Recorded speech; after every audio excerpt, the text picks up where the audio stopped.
Got the keys, bro.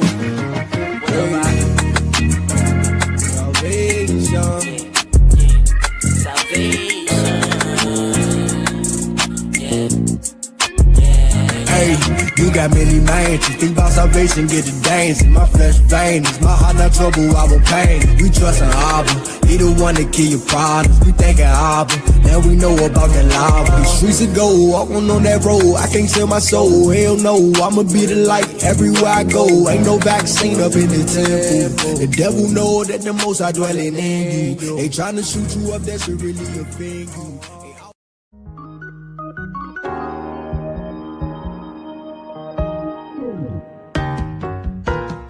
I cry for mercy as I call on you for help, as I lift up my hands towards your most holy place. I just wanna be worthy. I just wanna be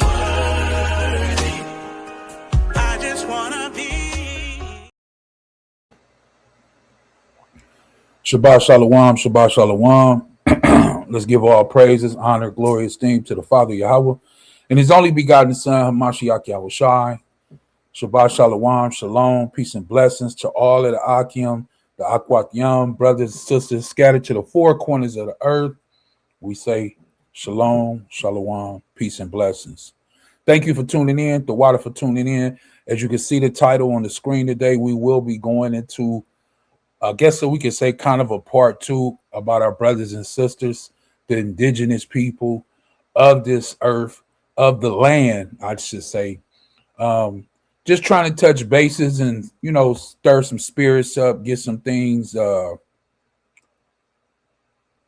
rised up, I guess, you know, risen up, you know, as people that have commented, people that have said things were interested and they liked it, the information, said it was very edifying to them. So not only our brothers Issachar, but we have other brothers that are scattered to the four corners of the earth. So just to go into it a little bit more, and we'll continue to touch on it. We'll continue to go over things to let our people know that you are scattered to the four corners of the earth. Come here. You are scattered to the four corners of the earth, everywhere, right? So there's no place that you are not at. China, Japan, Australia, Madagascar, you know, places wherever. Of course, the United States, South America. We're somewhere way off of the radar. Where's Antarctica? No, we said that one. What's the other one that's like, where did that guy go? I think it was Antarctica, where all the ice is. North Pole, South Pole, all those things, right? So we're going to get into a little bit of it today. We have Jenny Wood in here. She says Shalawam. We have Mayan. She says Shabbat Shalawam. And then she says, Kahala Yahweh Ba Shalom Mashiach Yahushai Barakatah. All praises. Let's go into it. Let me show a little bit of this video, and then we'll go into some scriptures.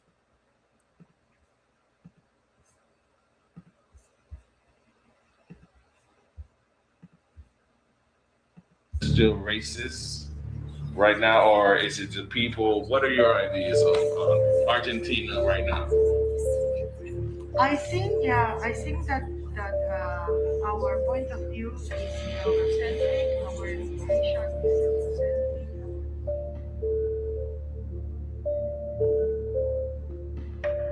A la calle. ¿Tú tienes sangre guaraní? Tengo sangre guaraní, sí. Tengo sangre guaraní, soy hijo de Correntina yo. Yo soy hijo de Correntina. ¿Y cómo es esa sangre? Como todas. Como todas. Pero dicen que los correntinos, según los amigos de mi padre y todo, mi padre no dice tanto, pero Los amigos de mi padre dicen que la sangre guaraní tiene mucho más coraje, tiene mucho más fuego. Parece mentira cómo Argentina anda tropezando y al final siempre se encuentra en la final. Esa mezcla de guaraní, de tano y de gallego da una casta especial, ¿no? Es verdad. A la hora de los grandes momentos. Sí, tenemos un poquito de todo y eso hace que la mezcla sea explosiva, ¿no? Ya no nos pueden vencer fácilmente. It was sparked by a comment made by Argentina's President Alberto Fernandez as he met with Spain's Prime Minister, seemingly trying to impress him. He said Mexicans came from Indians, Brazilians came from the jungle, but we Argentines came on ships from Europe. Never ever sue the driver who crashed into you after a car You did hear that correctly. There's a better way to get compensated that's fast. Playing up European heritage as something superior. The era of gushing over Europe is over, but Argentina's president apparently did not get the memo. What ships is he talking about? Europeans did not migrate to Argentina, they colonized the country. So the native Argentinians are indigenous groups and tribes, not European descendants. Now, why did he say that? He probably said that, I can't say with the certainty, but he probably said that because that's where his people are from. That's where his bloodline is from. Could be probably the only reason that he would say something like that, that Europeans just came to Argentina on ships. Like the lady just said, that's not the case, right? Maybe he just didn't know. We'll give him that maybe he just didn't know. He was ignorant to the fact, right? But now he does know because he spoke it and then truth came out. So let's hear what happened. It's important to mention that the Argentine president did apologize for his insensitive statement, but some argue it was only warranted by the backlash from the international community, not to mention people who are from Argentina. I began this video with Diego Maradona, who is arguably one of the most famous Argentines in the world, for the sole purpose to highlight his indigenous heritage. His mother was European, but his father was Guarani. The Guarani tribe is one of 35 indigenous tribes you can find in Argentina. Interesting enough, these 35 tribes make up the first natives of Argentina, not the Europeans. And it's important to note some of these tribes, like the Guaranis, are in the jungle. You can find Guaranis in Brazil too. It was kind of alarming that the president would make that statement, knowing that there are tribes that are from the jungle. Although his statement was insensitive, ironically, it was not 100% false. The truth is, many of the Argentine descendants did come on boats. Some of them came from Europe, and some of them came from Africa. This is no secret, over a couple 100,000 enslaved Africans came into Argentina. And the truth is, they didn't just leave, all right? In this video, we'll be talking about what happened to some of them so we can get closer to the truth. Hello, my name is Ace. I'm a travel YouTuber. I came to Argentina to learn more about its culture, to include the history about Africans in the country. While I was there, I got to meet some amazing people, and I'm sharing these stories with you. This is part 2 of the stories I'm sharing. Just to give you a recap, we met Hugo and his daughter, who were able to share their experience living in Argentina as Afro descendants. During the conversation I had with Hugo, he mentioned something about our artist, which brings us to part 2 of the series. Just to remind you, this video is about the history of Black people in Argentina. In this video, I'm going to introduce you to a woman who's... So as he's going into it, he's letting you know that what they were trying to portray and what they were saying was a lie, right? And this is the president of a country that gets up there on national TV and says that the Europeans traveled on boats to Argentina. Just like they said Columbus traveled on the boat and found America. And then he had to come back and apologize. Why? Because that's not true. And then what does it do to all the indigenous people, the Native Americans that was already there, living there for hundreds of years, thousands of years could be? What does that do? It just cuts all of that off, the indigenous people. So let's go into a few scriptures and then we'll go back to the video. So where I want to start off in the Bible, before I go to Exodus, let's go to Genesis chapter 10. Genesis chapter 10. And I'll wait because I want everybody to get this, right? Genesis chapter 10. And this is the problem when it comes to people and individual, right? What's your nationality? If you had to fill out an application, if you were applying for a job or something, and they had white, Caucasian, African American, Spanish, Filipino, Chinese, Japanese, what would you mark? You got to mark one. So which one you gonna mark? Black. What about you? They're all different. So normally I'll put black and Hispanic. I'll just put mixed. Black and Hispanic or mixed. And what about you? What do you put? Well, I'm on the other tab because unfortunately I used to Yours says other. it's other because it says Islander or whatever. Islander. So I can't there's no theme that says Puerto Rican on there or something like that. So you just so put I other. always just put other because Put other. it was never labeled up there. So we got other, black and Hispanic, and then we got black, right?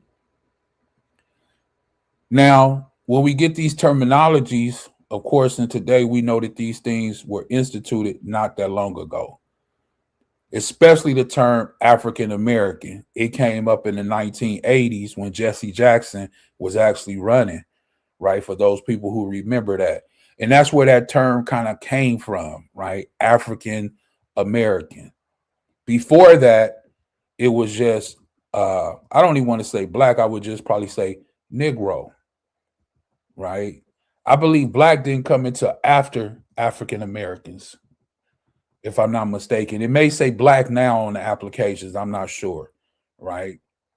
But when we think about these things, these are things that were created by man, a terminology, so to say, English language of terminology of something that they say this is better going down. When you say this, this sounds better, an African American, right? Or what do they call the Hispanics? What they call them? Latin, Hispanic America. What do they call it? They just put Hispanics on there. They don't do that. Okay, just Hispanics It's then. just labeled as Hispanics or Latin. Okay. They always ask you two questions because they see they're not stupid. Mm-hmm. They always ask you, like, for example, for Annalise, when I was filling something out for her, right? I know her father is black, so I put black. But then in return, it also asks, is it like African American? Is it a descendant of Hispanic descendant also? So they know there's a mixture of some type. Right. So if you're putting down that you're Hispanic, they want to know what type of Hispanic are you? Is it of African descent also, or is it just of European descent? Like they have ways of asking those questions on those apps, like to know who's who. Well, to get into that, right, and we're going to come right back to Genesis, but I did move on, right, and I went to Numbers, right, chapter 1, verse 18, right, and I'll start at verse 17. It says, and Moses and Aaron took these men, which were expressed by their names, verse 18, and they assembled all the congregation together on the first day of the second month. And they declared their pedigrees after their families by the house of their fathers, according to the number of names from 20 years old and upward. Right?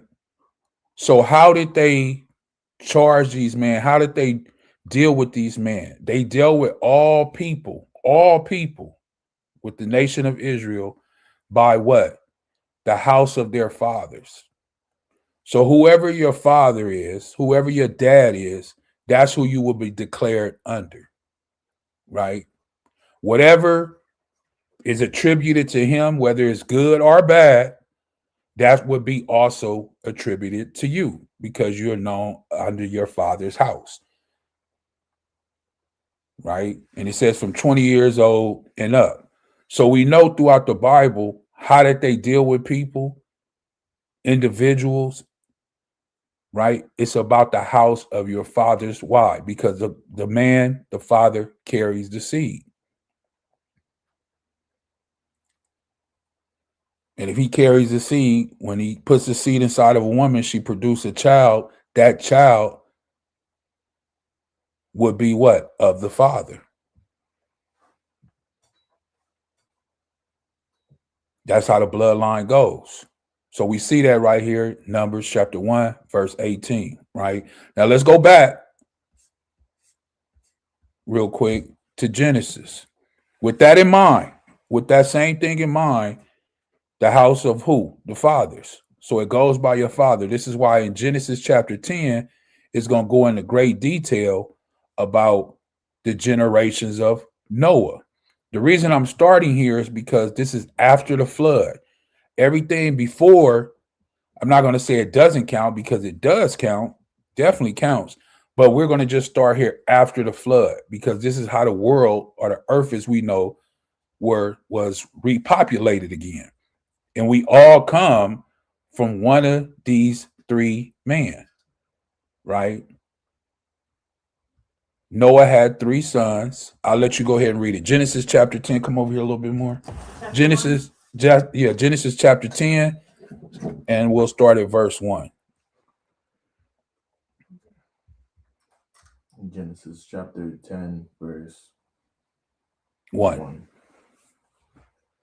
Now these are the generations of the sons of Noah, Shem, Ham, and Japheth, and unto them were sons born after the flood.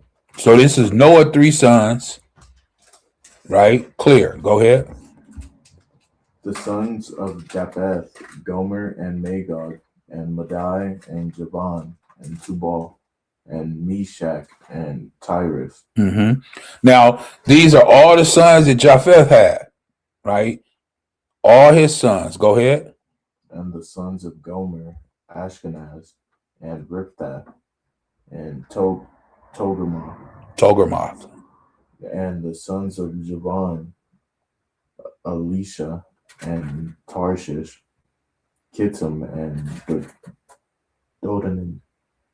Now, these are the sons of who? Javan, right? The first one said Gomer, now Javan.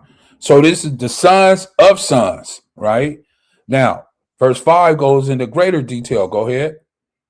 By these were the isles of the Gentiles divided in their lands, everyone after his tongue, after their families and their nations.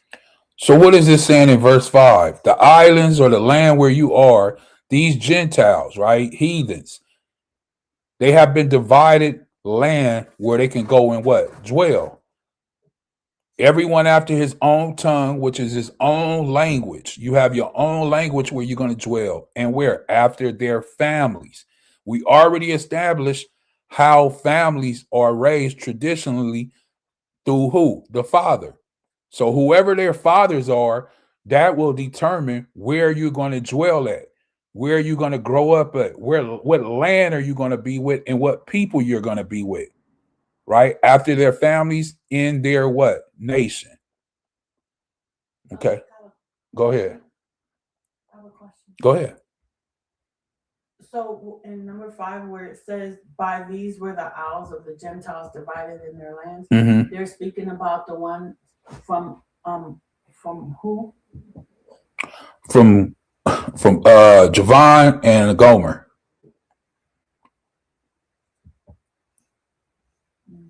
The sons of Japheth, verse 2. And it's just letting you know these is how the Gentiles were divided, their tongues, their families, and in their nations, right? It's not finished. And then it go on to verse 6. Go ahead.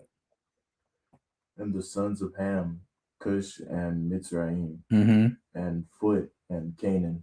Go ahead. And the sons of Cush, Seba and Havilah, and Sabta and Ramah, and Sabteka, and the sons of Ramah, Sheba and Dedan, And Cush begat Nimrod.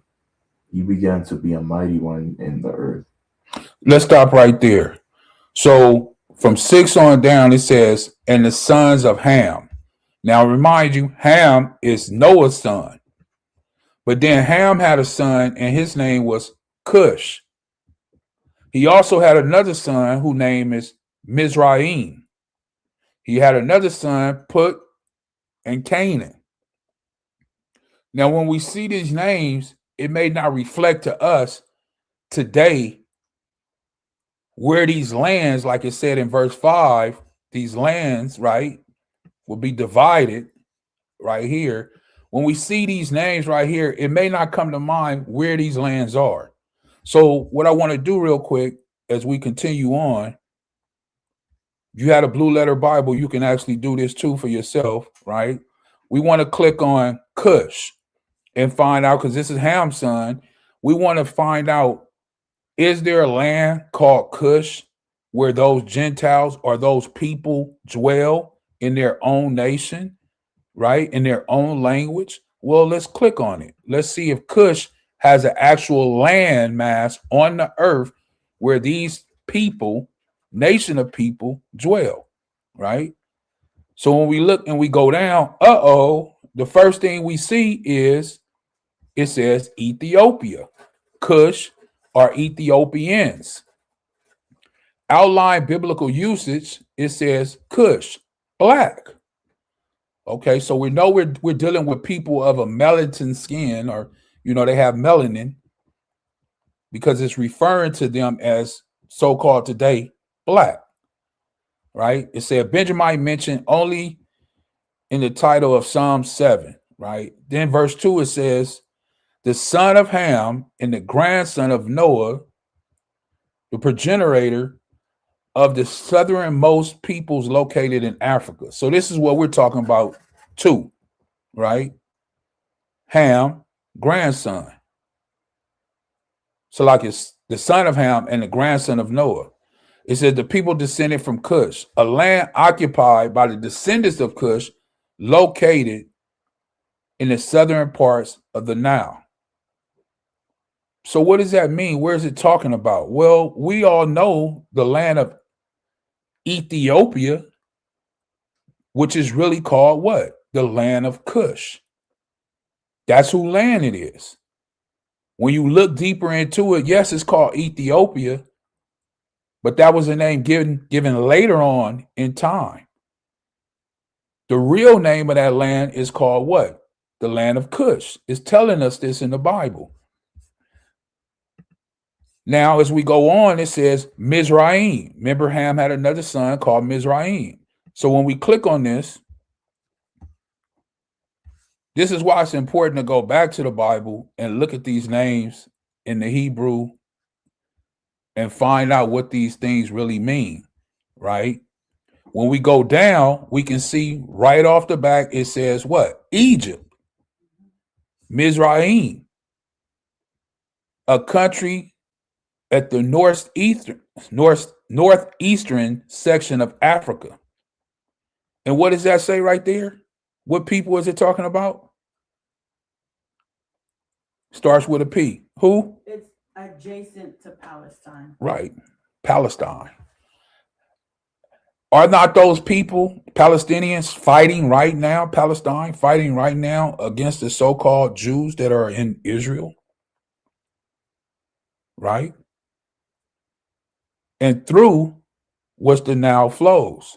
So Mizraim is really what? Egypt today.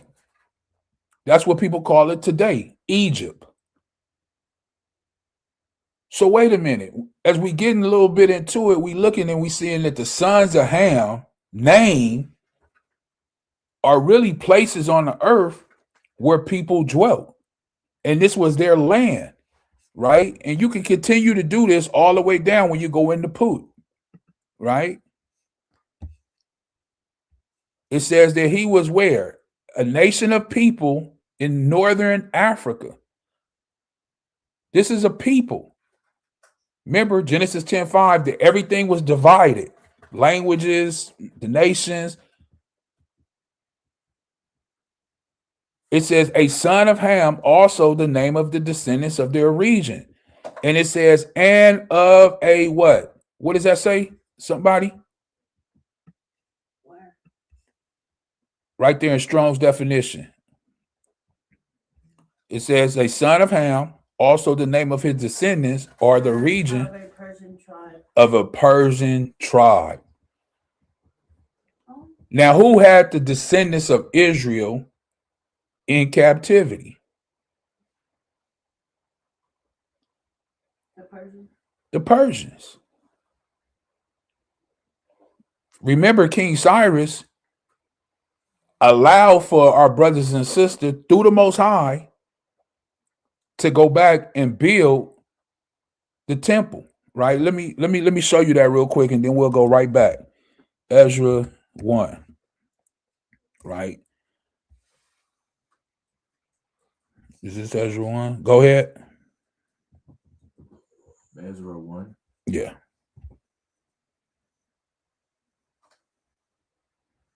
Verse 1. Hold on, let me see.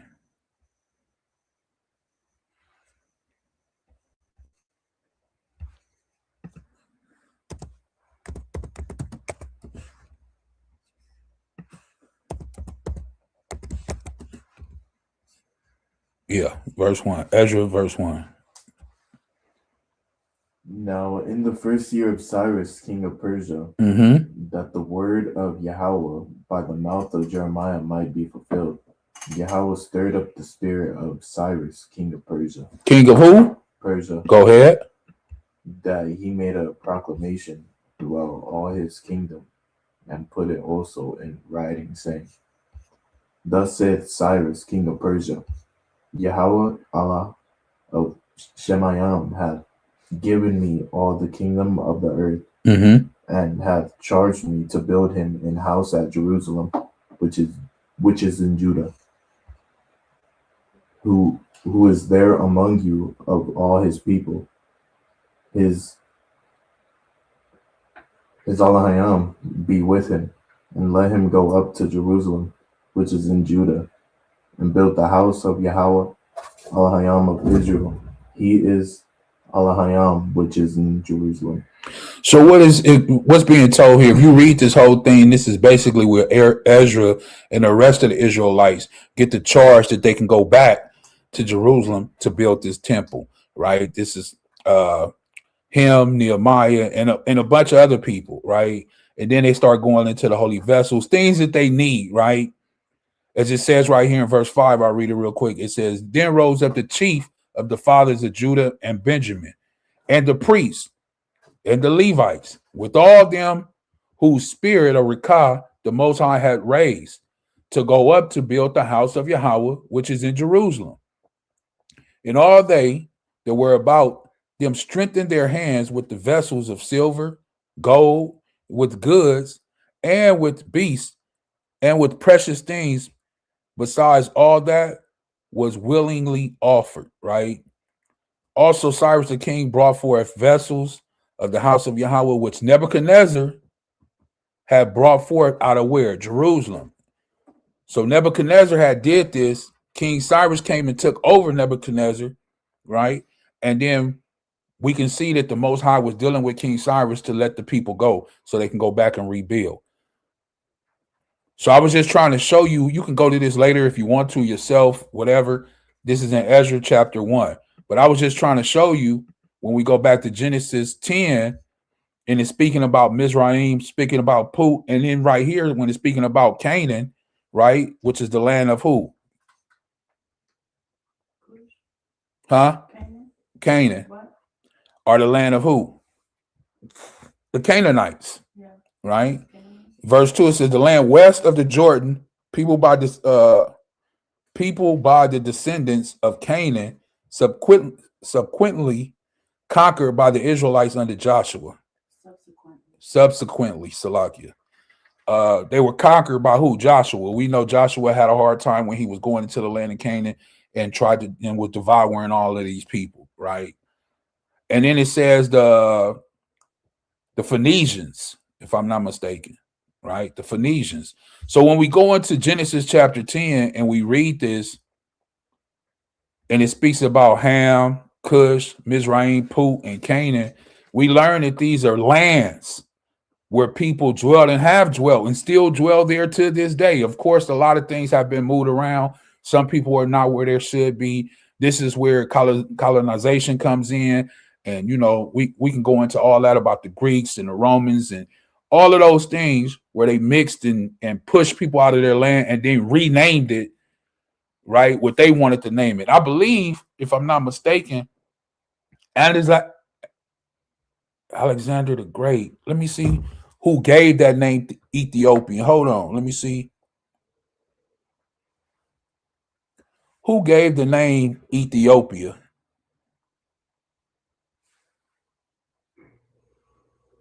It was the Greeks, Alexander the Great.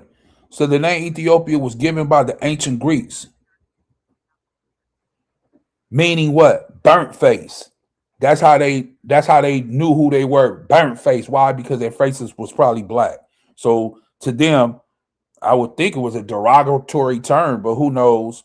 Burnt face to describe the dark-skinned peoples in south of Egypt. Right? I told you without even reading, I knew they gave them that burnt face because they were black. So it was the Greeks. And we know the Greeks was led by who? Alexander the Great. So it wasn't even called Ethiopia before the Greeks came along. So when you speak out Ethiopia, just know that that term comes from who? The Greeks.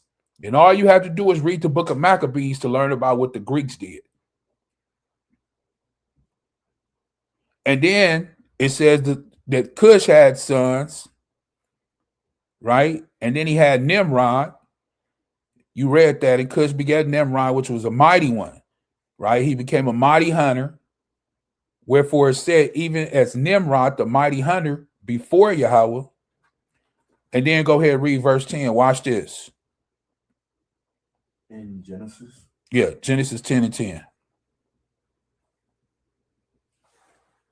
At the beginning of his kingdom was Babel and Erech and Akkad and Calneh in the land of Shinar. Shinar, right? You read about that later on. So it's so much. I'm not going to go too deep into it, but I just want us to understand when you look at these names, these are regions or places within the earth that these people went out and conquered and settled in, and they're still there today. Some people are still there today. Like I say, there's been a lot of moving around, a lot of things happening, as we just seen right here on the video that I showed. But even right here in Genesis chapter 10, verse 10, when we go down and it says this was the beginning of his kingdom. Whose kingdom? Nimrod, right? It says it was called what? Babel. Now, where the word Babel comes from here, because it was the first kingdom of his, right? But it's called what? Babel or Babylon. So this is where the Babylonians came from. We just read in Ezra chapter 1, I think it was verse 10 or verse 6. It says King Cyrus of the Persians brought out the vessels of who? Nebuchadnezzar, who? The Babylonian. So if Nebuchadnezzar was king of the Babylonians, which really traced back to the tower of who? Babel, which means what? Confusing by what? Mixing.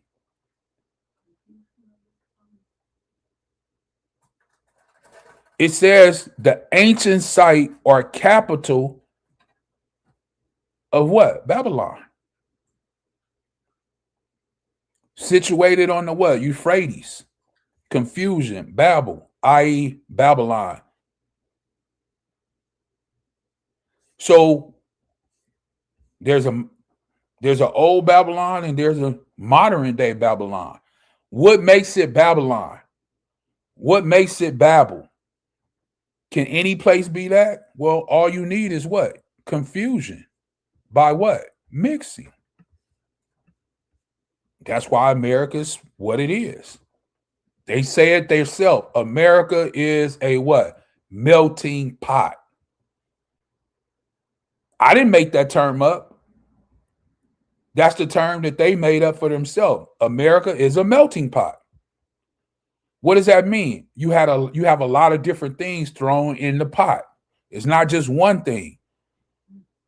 You're not going to just come here and just see only so-called African American people. That's not all you're going to see. You're going to see African American people, so-called. You're going to see Chinese people, Japanese people, Taiwanese people, Cambodian people, right? Ethiopian people, Mexican people. So you have a lot of different mixtures of nations of people thrown into this one pot, which causes what? Mixing, and causes what? Confusion.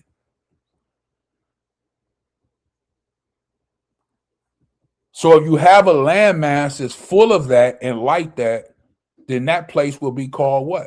Babylon. So once again, we see that place, Babel, came from whose son? Whose son did it come from? Ham. Who? Ham.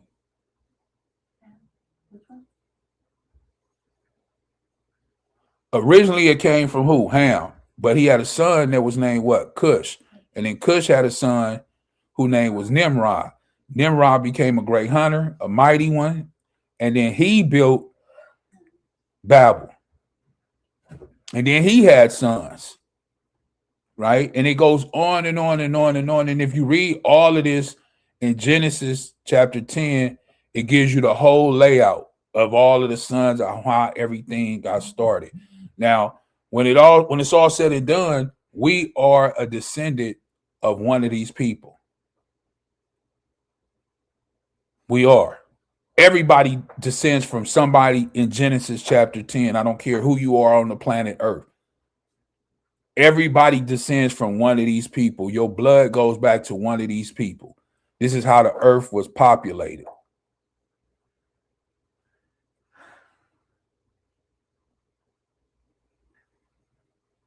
So that's why it's important, like I say, to go back, look at these names like Mizraim, Cush, things like this, because you get to know the land in verse 5 where these people were what? I don't want to say cast off to, but where they were put at.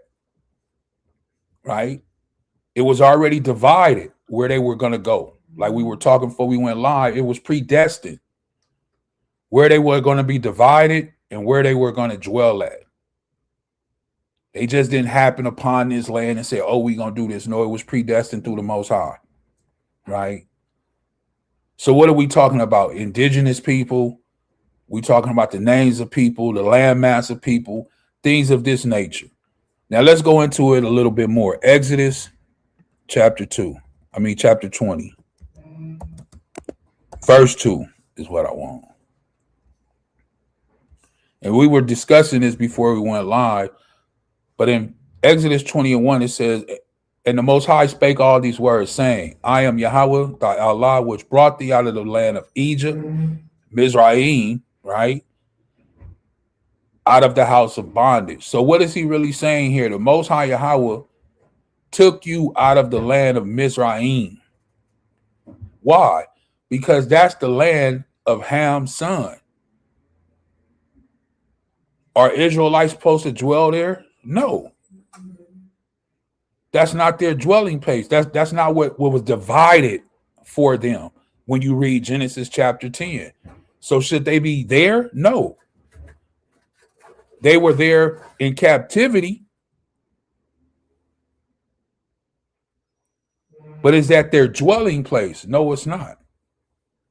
It's Mizraim's dwelling place. That's why it's Egypt in modern day term, right?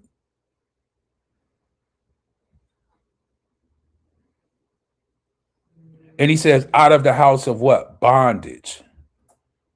So Mizraim, when we look into this, it represents what? Bondage.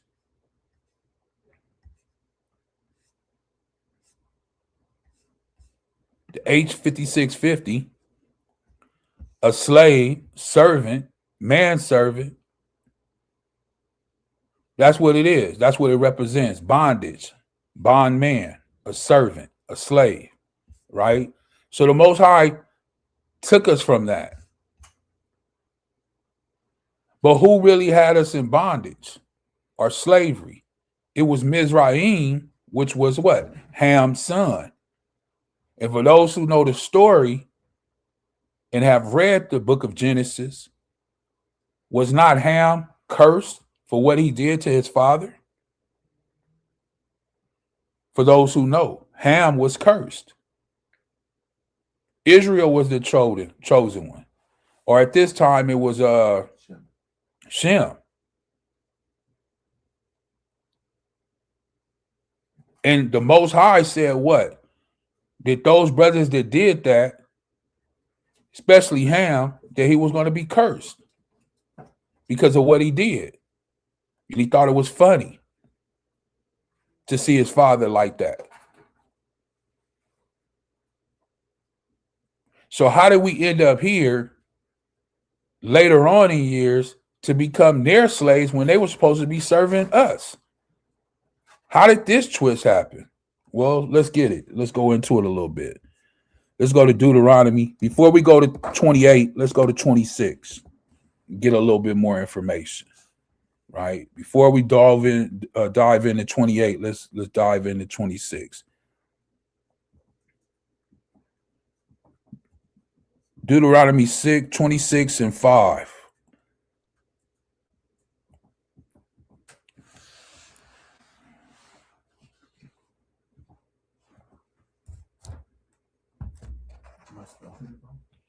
Deuteronomy DEU, and then just put 26.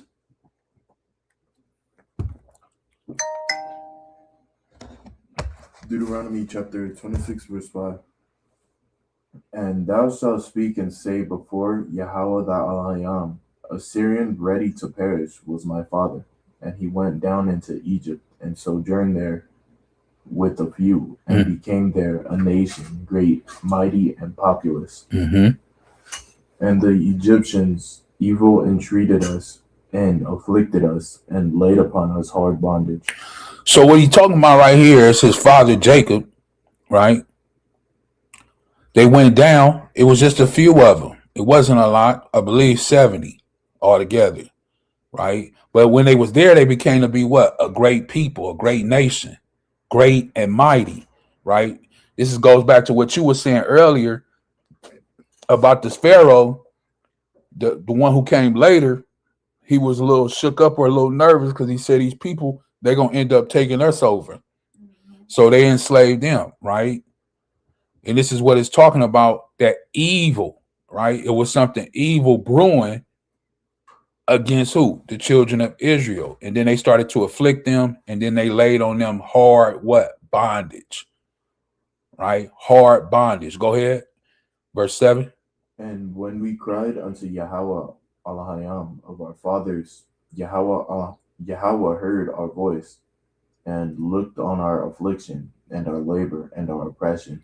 So this is what I mean when we was talking earlier, that the people knew YAHAWAH, right? They knew of him, but they just hadn't seen anything or nothing had happened hundreds and hundreds of years, right?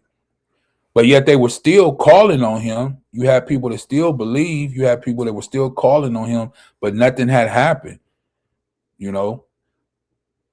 And this is why it says that, you know, the Most High YAHAWAH heard our voice, because they were still crying after all those. Kind of like right now. Yeah. After all those hundreds of years of slavery, they were still in mourning. Yeah, basically the same thing as now. And then he had mercy because he looked on their affliction and their labor and their oppression. Go ahead, verse 8. And YAHAWAH brought us forth out of Egypt with a mighty hand, and with an outstretched arm, and with great terribleness, and with signs, and with wonders.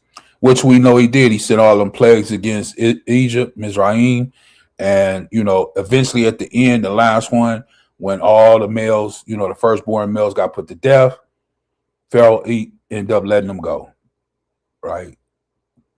But he had to show all them signs and wonders and do all these marvelous things. And I don't want to say the Pharaoh was hardened, but I mean, the Most High hardened his heart. It said he would, right? Just so he could show his marvelous works, right? So the whole world would speak about these things. So yeah, the people still kind of knew, I'm pretty sure through that time, all those hundreds of years of being afflicted and things like that, oppression, I'm pretty sure some people lost faith.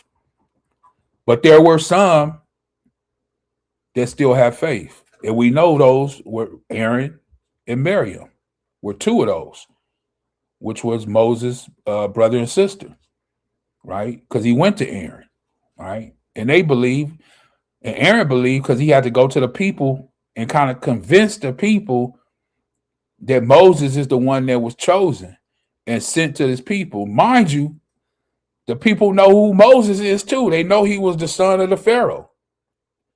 Like he had, I don't want to say did hard things to them, but he's seen things done to his own people. He didn't know that they were his people, but he's seen things done. Seeing his people get whipped, afflicted, hard bondage every day. Matter of fact, he was building things for the Pharaoh. So, he was telling the people what to do, his slaves, basically. Let's go on. Let's move on to 28 now. Jump over a couple chapters, and we'll start at 15. Deuteronomy 28:15.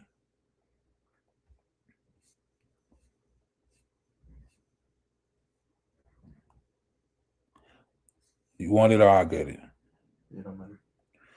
Deuteronomy 28:15, it says, "But it shall come to pass, if thou wilt not hearken unto the voice of Yahweh thy Allah, to observe to do all his commandments and his statutes, which I command thee this day, that all these curses shall come upon thee and overtake thee." So anybody who does not know and has never read Deuteronomy 28, go back and start at verse 1. Those are all of the blessings. The reason I came here to verse 15 is because we know the children of Israel did not hearken and did not continue to obey the Most High as they should have, and they fell into the curses. So I'm just going to read a couple of them so we can kind of know the kind of bondage, the kind of captivity, the kind of mindset that we should be in, and know the things that we're dealing with. I'm going to jump down to verse 47 real quick. I'm not going to read all of it. I'm just going to read a couple of them. 47. It says, "Because thou servest not the Most High Yahweh thy Allah with joyfulness and with gladness of heart for the abundance of all things. Therefore shalt thou serve thy enemies, which Yahweh shall send against thee in hunger, in thirst, in nakedness, and in want of all things." This is the very most important part right here. In want of all things. This nation, these people that are going to come against you and put you into captivity, which is your enemies, right? You're going to have to serve them in hunger, in thirst, in nakedness, and in all one of all things. But before I go there, stop right there. Remember 48. Let's find out who are our enemies, right? So we have to go to Psalms 83. And then the Bible tells us, this is the beautiful thing about the word, that it tells us who they are, right? It says that they have taken crafty counsel against thy people. They have consulted against thy hidden ones. They have said, "Come, let us cut them off from being a people, a nation, that the name of Israel may be no more in remembrance," the true Israel. "For they have consulted together with one consent, that they are confederate against thee. The tabernacles of" who? Edom. So this is one of your enemies. Edom. The Ishmaelites. Those are some more of your enemies. Moab, the Hagarenes, right? Ammon, Amalek, the Philistines, Tyre. Some of the ones that we kind of read back already in Genesis chapter 10. We know the Ishmaelites is who? Who had a son named Ishmael? Abraham. That was his firstborn, Ishmael. But the Bible is letting us know that these people are your enemies. Moab is also your enemy. The Hagarenes are also your enemy. These people have came together to do what? In verse 2, it says, for lo, thy enemies,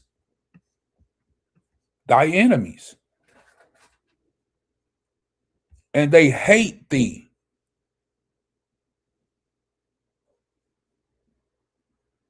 Salaki, and they that hate thee have lifted up the head, right? So anybody who's lifted above you at this present time,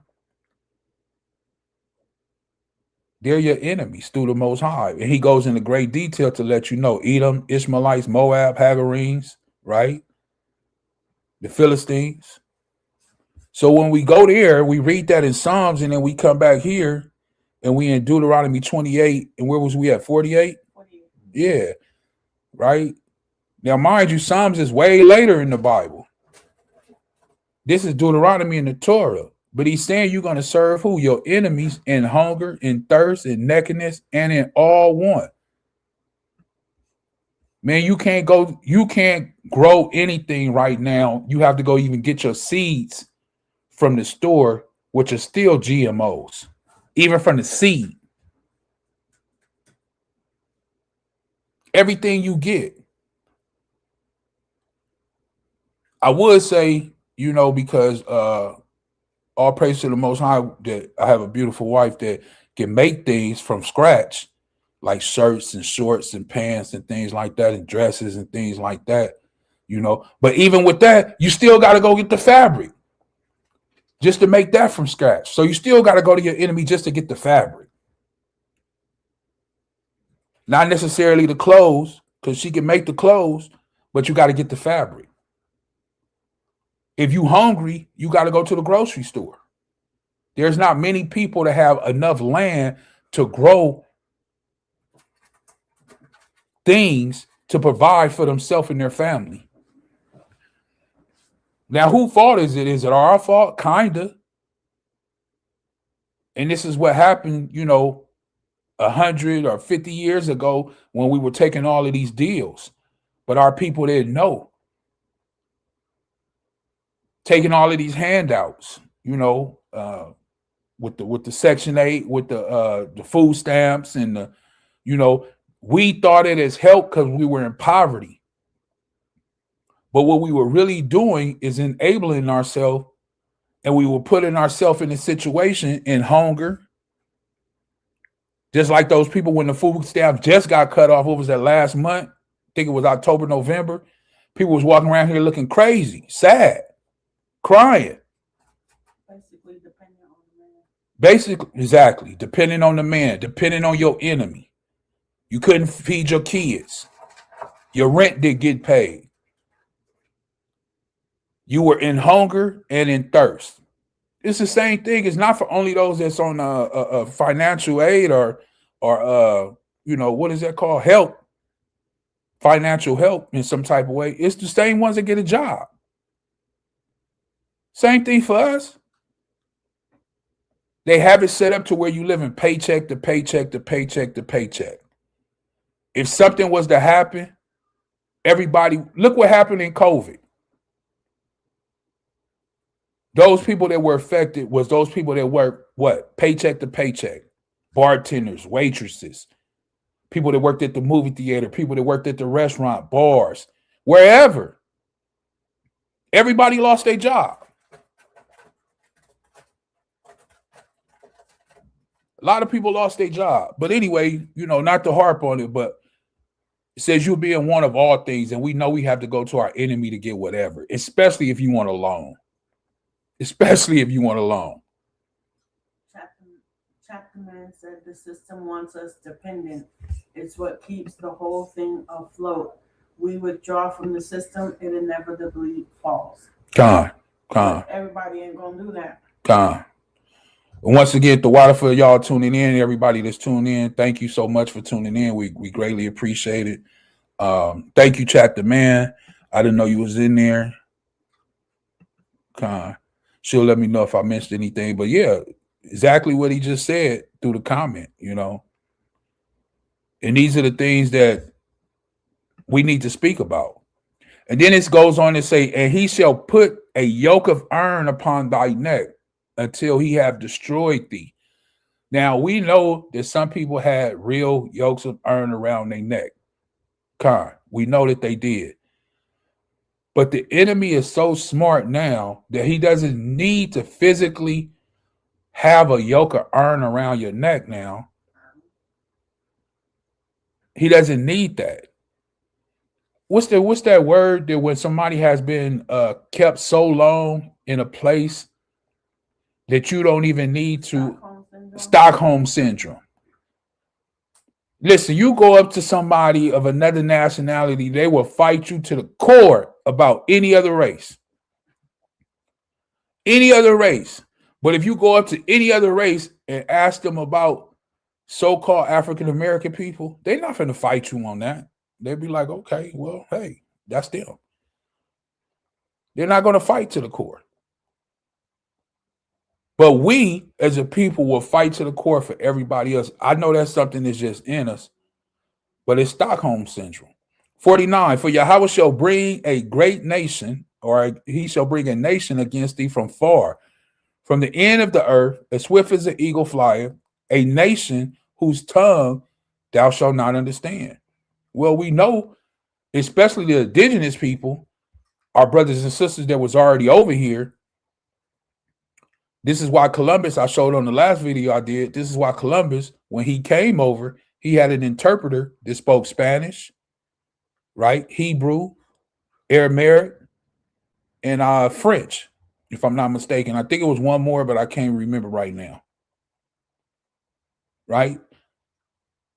And those people didn't understand it. Even when you pull it up in Google, that it says that the interpreter and Columbus, all the languages they knew, they still couldn't do nothing with the people. They had to start using gestures because the people spoke a different dialect. They had their own language. Let me read off a couple more as we go, right? I'm going to jump to 54 real quick. They spoke Arawakian. Arawak or something like that. They're from the Arawak tribe. Yeah, the Arawak tribe. People derived from the Arawak tribe. Yeah, there you go. See, Arawak tribe. They had their own language.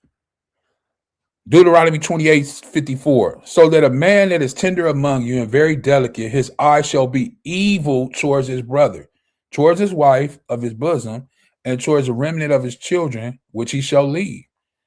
Right? And we know this is why a lot of our people, the fathers are not in the homes, the dads are not in the homes. There's so much animosity between the husband and wife, or if they lay down together, they marry. So I don't even want to say, boyfriend and girlfriend, because if they lay down, they marry, right? So much animosity. And then you have that evil towards your brother,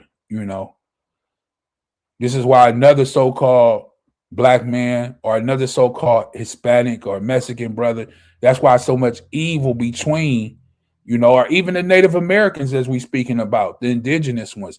It's so much animosity between all of us together. Why? Because this is a curse that the Most High has put on us. Not only on the brethren, but also with the wife and the children. These are curses.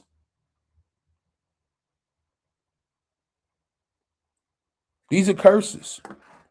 I just moved straight to it, and we'll read from 64 on down a few more. And Yahweh shall scatter thee among all people from one end of the earth even to the other, right? So this is a curse. His people shall be scattered from one end of the earth to the other end of the earth. And there thou shalt serve other deities, which neither thou nor thy fathers have known, even wood and stone. And they serving wood and stone today. You walk up in the church right now and they got a big old wooden cross, right? Or some type of stone artifact that they have within the Catholic Church, right? And hey, let's not even get into the Muslim with that big old black stone that they walk around and worship all the time. The Kaaba, I believe, is called. I'm not trying to throw any shade on the Muslims or whatever, right? I'm not speaking ill against anybody. I'm just saying they do walk around a stone, right? I think it's called the Kaaba stone. And they walk around that. They want to touch it and praise it and all these different things. Those are other deities that are spoken about in here about curses that our people will be doing. So, yeah, you see if a lot of our people have become Muslims. Yeah.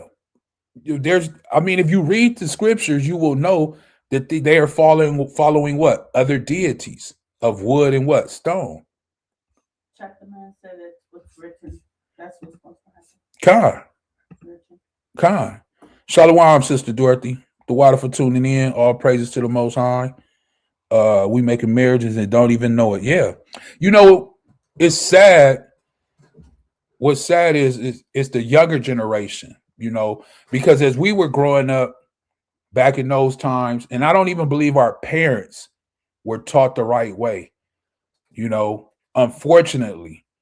And it was that time around the 60s and the 70s where everybody kind of started, they call it, what was that? The flower children, free and, you know, let love and all of these things, peace and love. And that was the 60s. And that's where it kind of started, the ball kind of started rolling into this just sexual thing to where people were just sleeping with one another, right? Not knowing deep down inside that what you were really essentially marrying someone and not even knowing it. And I know you're going to say, well, I didn't know and things like that. And a lot of us didn't know. But once you know and you go and lay down with somebody and you lay down with this person and lay down with that person and lay down, well, you committing adultery. And that's something that you're going to have to deal with on the day of your judgment. Because you know you just can't be laying down with all of these people. You know every time you lay down with somebody, it's a spiritual thing and your spirit attaches to their spirit. That's why you two become one. Free love deception, and chapter man said soul ties. Hold on, let me go. It's a lot in here. I missed a lot. Don't worry about all that. Just what, you know. She said free love deception, and then he said soul ties.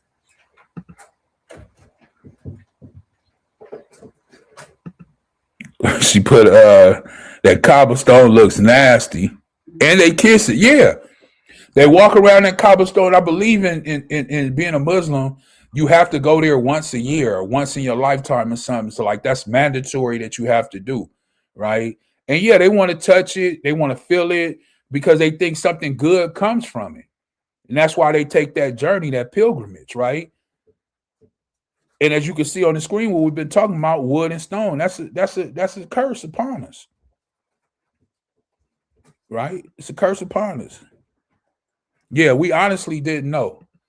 But now, you know, all praises to the Most High that this younger generation is raising up, is being stirred up. They know, you know, not to say that they're not going to do it. You know, who am I? I don't know. But they know.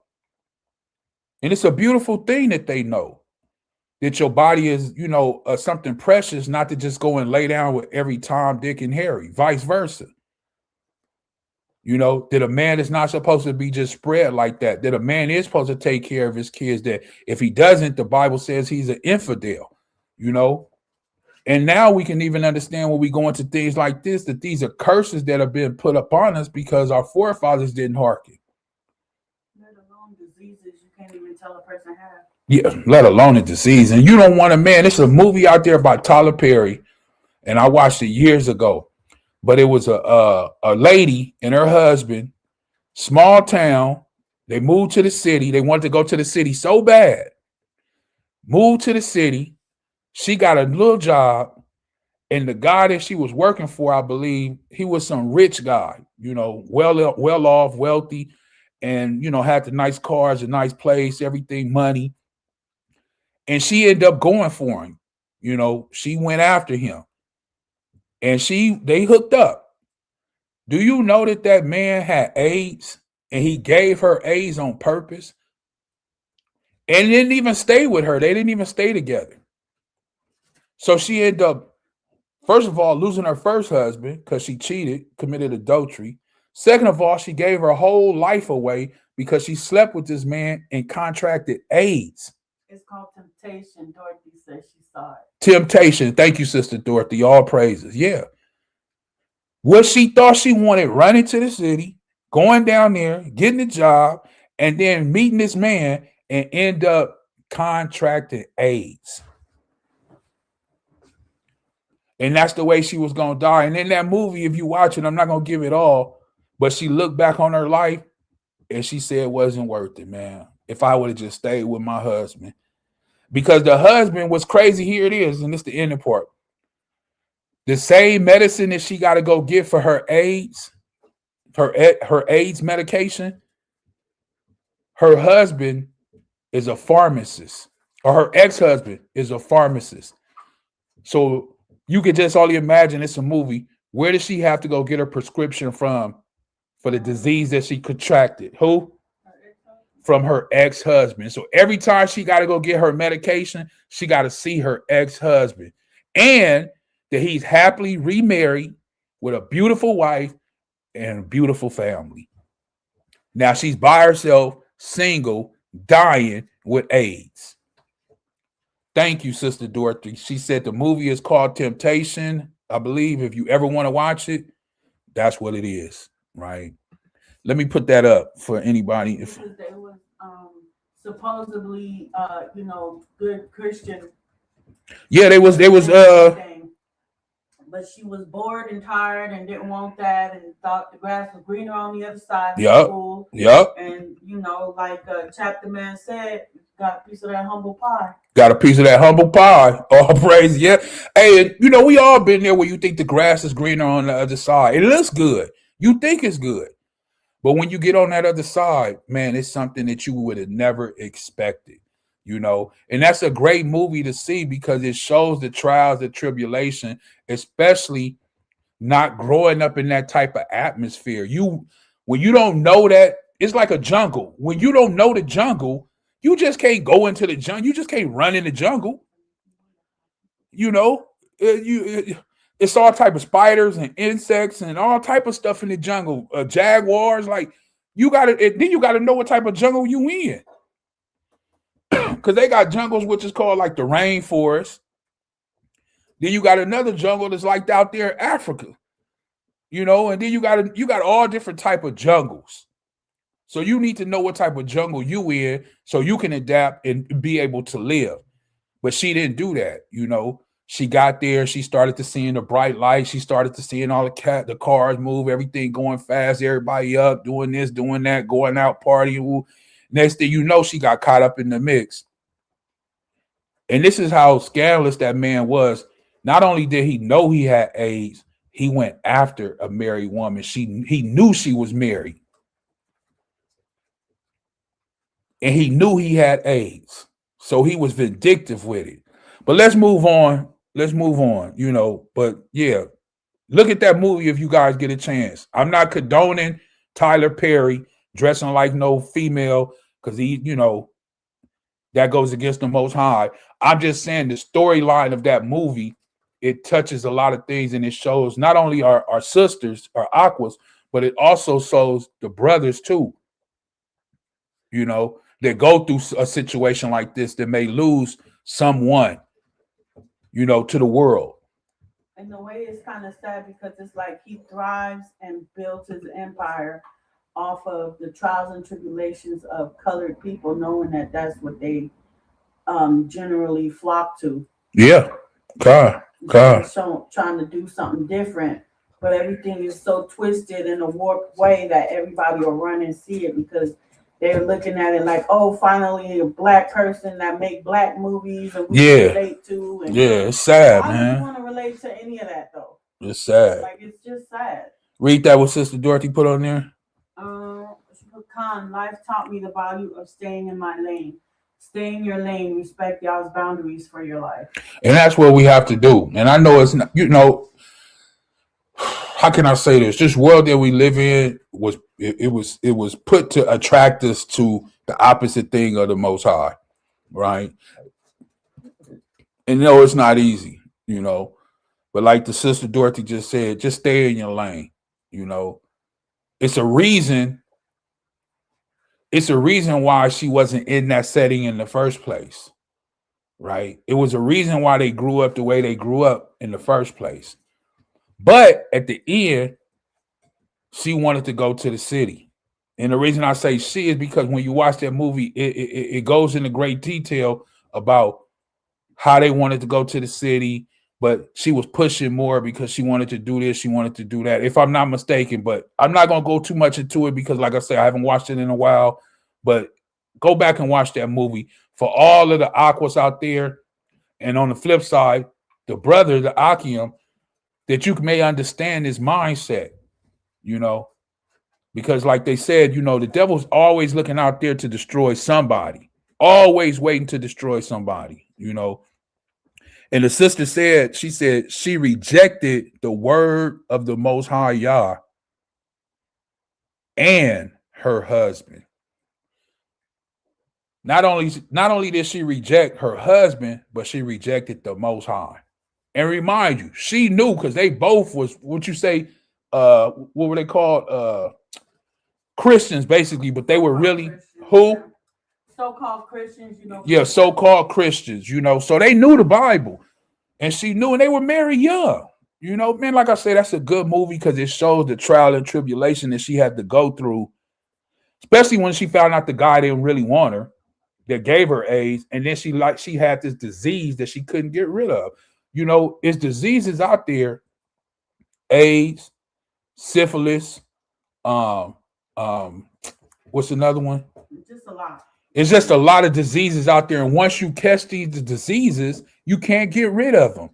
And the Most High forbid for women that when you have a child, you give your disease, because it's yours, because you was out here doing things. You give that disease to your child. A lot of children are being born with those things that their parents or their mother had.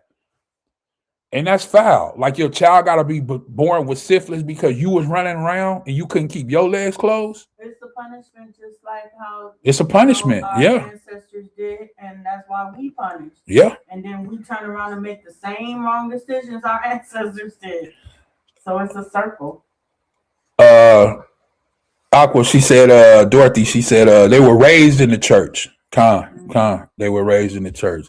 But let's get back in here. Deuteronomy 28:64, 65, I'll say. Among these people or nations shalt thou find no ease, neither shall the sole of thy foot rest or have rest, but Yahweh shall give thee there a trembling heart. You know, this is sad because for those brothers and sisters that go through this every day, and this is an everyday life, like I gave the example, you could be riding legit, no problems, nothing in your car, and let the police get behind you, your heart drop. And you 100% legit and don't have anything in the car, but yet you are still scared, petrified. And you haven't done anything wrong. Why? Like, why is that fear embedded in you and you haven't even done anything? You got license, registration, everything. Car is yours, but yet you're still terrified. You want to know why? It says because you won't have no rest. You will have a trembling heart. Remember, you in the land of your enemy, right? You will have sorrow of mind. Anybody that's lived in this life, especially here in America, man, you stressed out all the time. Bills, rent, this, that. You never have enough. You try to make it. You scrounging, you know. And it almost to the point to where you have to commit evil in order to win in the society. Not saying that you should, but I'm saying it drives you to the point to where it's like if you're not corrupt, then you can't get ahead. But the more corrupt you are here, the more you get ahead. The more corners you cut, the more people you shuck and jive, and it's like you'll get ahead. Chapter man said because they can plant stuff and fabricate stories. And then Sister Dorothy said, Khan afraid to answer the phone because of scammers and debt collectors. Hold on, she put Aqua Dorothy, she put the man had her using drugs, right? She's still talking about the movie. She said a man had her using drugs. He beat her up, disrespect her mother, and infected her with AIDS. It's a sad story. Yeah, I forgot it. Yeah, he was beating her, and I mean, it's just sad. It was just a. They put new stuff in there. I don't know where you at. Oh, okay. Let me go down. It's a chapter man said because they can plant stuff and fabricate stories. Oh, okay, there we go. Yeah, they can. Yeah, they definitely plant stuff and they definitely lie about the stories. I don't know if you was here in the beginning of the video, but I played part of the video where it said that they said that he came over. The Europeans came over and came to Argentina. Go back at the beginning of the video if you get a chance to check that out. Sister Dorothy said, Khan afraid to answer the phone because of scammers and debt collectors. Yeah, we all been there. We still there. Man, I see a number I don't know. I'm not answering that number. You know, yeah, and they searching for you. You know why? Because they want money, and you don't even have no money. And then you tell them you don't have it. They like, no, we still want it. You know, we'll garnish this. We'll take this. We'll take that. Like it's just sad. You know, and to the Bible. For those who have read the Bible and know the scriptures, listen, if you have a debt with anybody, especially another fellow Israelite, the Bible lets us know if you haven't paid that off within 7 years, after 7 years, it's done. The Bible says don't even look for a payment. Don't even ask your brother about it no more. If he haven't paid that debt within 7 years, the debt is over with.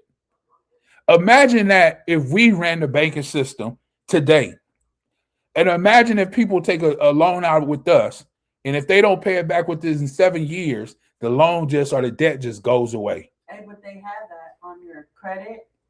It goes away, but some people reopen it. It does go away after 7 years, but they allow for them to continue to reopen it where it could be on there for 30 years. Chapter man said the law of Jubilees. Yeah. Question? Yeah. Well, Jubilees is 50. So that's I understand what you're saying, but on certain things, what it's speaking about, like if you have a slave and things like that, after a period of time, as the Bible says, especially if it's another Israelite, after 7 years, you know, you allow for them to go free. You know, if they want to. If they don't, then they have to put the thing in their ear, the peg in their ear, and become yours, you know, for the rest of their life.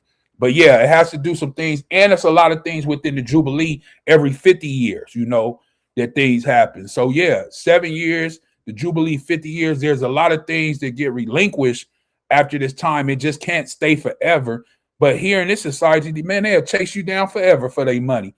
Like she said, they just keep reopening. You may have a debt that's 40 years old and they still chasing you and charging interest on a debt that you don't even know about, talking about you owe them $250,000 for a car you bought for $9,000. You know, so this is it's crazy. It's crazy, you know. But we just won't pick up the phone. We just won't pick up the phone. God. What's Khan? Shalawam, Aqua, Shalawam, Adrian, the water for joining in. All praises to the Most High. Yeah, I love that comment right there, man. I love that. She said, Khan, afraid to answer the phone because the scammers and the debt collectors just be stressing us out. So, you know, this world that we live in is crazy. You know, it's crazy. Chapter man said the law of the Jubilees, Khan, we got that. And she says, I wish we had a true year of Jubilees, Khan. Just wash everything. Just cleanse everything. Just, you know, start new. But some of us ain't even living to 50. You know, some of us ain't, you know, but yeah, all praises. Chapter man says, ain't nobody tell them to buy that. Oh, you nothing. You know, to be honest, I'm going to be honest with you, Chapter man. No, nobody did. But to be honest, the way this system is set up, it is so easy. They kind of almost hand it over to you, you know. And sometimes I've been a victim of this. Sometimes when people haven't had things and you grew up very poor and, you know, you just didn't have it. When you get to a point in time in your life, you get tired and you just so like, man, like I can never do nothing. I can never go nowhere. I can never, because you never have the money. And then they give you this plastic card to say, yeah, you can. Yeah, you can. If you want to go get a pair of shoes, you can go get it. If you want to buy a new TV, you can buy it. And that's how it happens. The deception. And it's, yeah, you're right. It's from Satan. It's a deception from Satan to have you spend something that you don't have already. How you gonna spend $100 and you don't even have $100? Then when the bill comes, it's not even 100, it's 120, 130, because they don't put interest on it, and they know you can't afford it. You know, so this is yeah. Referring to when you have a debt collector, that just means that they personally, that company has bought the debt from who you owe. Right. So now instead of you owing that place, you owe them because they paid for it. So that's why he's like, ain't nobody tell you about my debt. But that's a loophole because there's people who can actually get away from paying those people because the original debt was not theirs. He said trick bag, yeah. Trick bag. What did the Aqua Dorothy said, they'll dig up your grave and take your jewelry. The IRS did that to Red Fox. Yeah, they'll dig up the grave and take, they want it all, whether you dead or not. And that's sad. You know, that's sad. Let's get in here and get ready to finish this up, though. We still got a little bit more to go. 66. And thy life shall hang in doubt before thee, right? And thou shalt fear day and night, and thou shalt have no assurance of their life. We don't have no insurance, no reassurance of our life whatsoever. You know, and it's sad, our younger generation, the younger kids, the teenagers, they don't even care about their life. And I understand, I was there, I didn't care about mine. But it's the mindset that we allow for our children to grow up into young adults. And they have no guidance, they have no view, they have no, how can I put this? They have no point of view where they should go or what they should be doing, or there's no look out there. Everything is just so we have dark. A little bit of leeways back in the day. They don't have leeway nowadays. No leeway, she says. There is no leeway. No leeway. You mess around and do one thing, and that's it. Yeah, they put you in prison for life now, you know. And it just take one mistake, you know. You get into a fight, hit somebody, they accidentally fall, hit their head, and die. Man, you could be with somebody who was in the fight and not even be in the fight. Yeah. She said you could be with somebody in the fight, but not really hit nobody or wasn't a part of it. You just was with them, and then you get associated and you get life. Yeah. You know. You'll get life, you know. And you didn't even do nothing. You wasn't even a part. I didn't hit them. I didn't get into the fight. But you know them. You was associated with them. You was there. That's all the police need.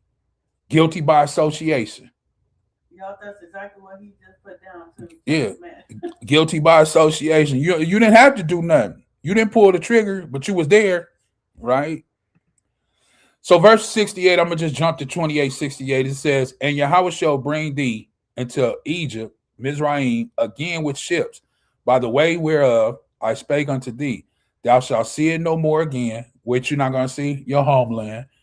And there shall be sold to your enemies. We already went over that, by who your enemies is, Psalms 83. And I gave you a little bit more, and Deuteronomy 26, right? You should be sold to your enemies for who? For bondman, slave man, and slave woman, and no man shall what? Basically buy you back. No man shall what? Be able to come and retrieve you back. This is why we're still here in the land of our captivity to this day, right? So our brothers and sisters a lot of them was already here. They were native, they were indigenous. Let me show a couple more videos, and then we're going to go into some of this New Testament real quick. Let me show this one, right? And this is a man, a Caucasian man, that's telling the truth, right? And all praise to the Most High that he's telling the truth. Right? Let me blow it up and now I'm going to press play.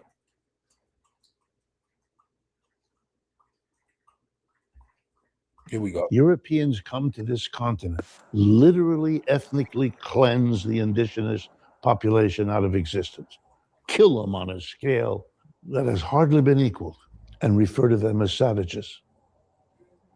That's an achievement. Who's the savage? The first time I encountered this was in a little town in Massachusetts called Deerfield. It's a reconstruction of what that little town looked like in colonial America. And in front of each house is a plaque that explains something about this house. And then description. On the 18th of October of 1702, the savages attacked. The first time I saw. Now, who are the savages? The savages is the so-called Native Americans, so-called Indians, so-called indigenous people that were already here. But the people that's coming to colonize called those people that were indigenous, that were already here, savages. This is how they looked at those people.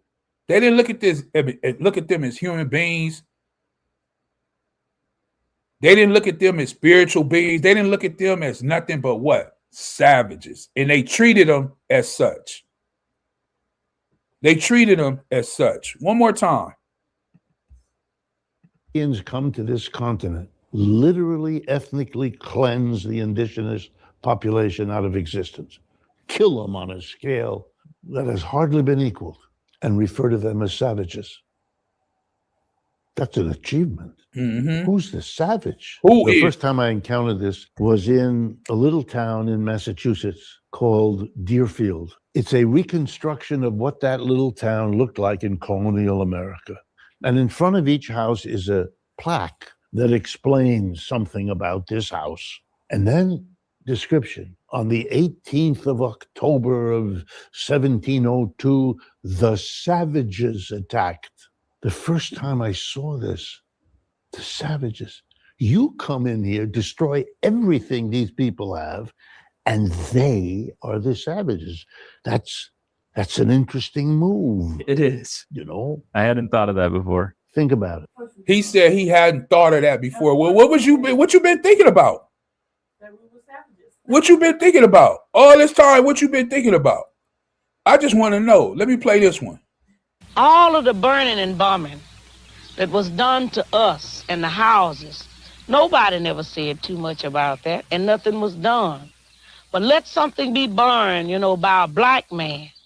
And then, my God, you see, the flag is drenched with our blood because, you see, so many of our ancestors was killed because we have never accepted slavery.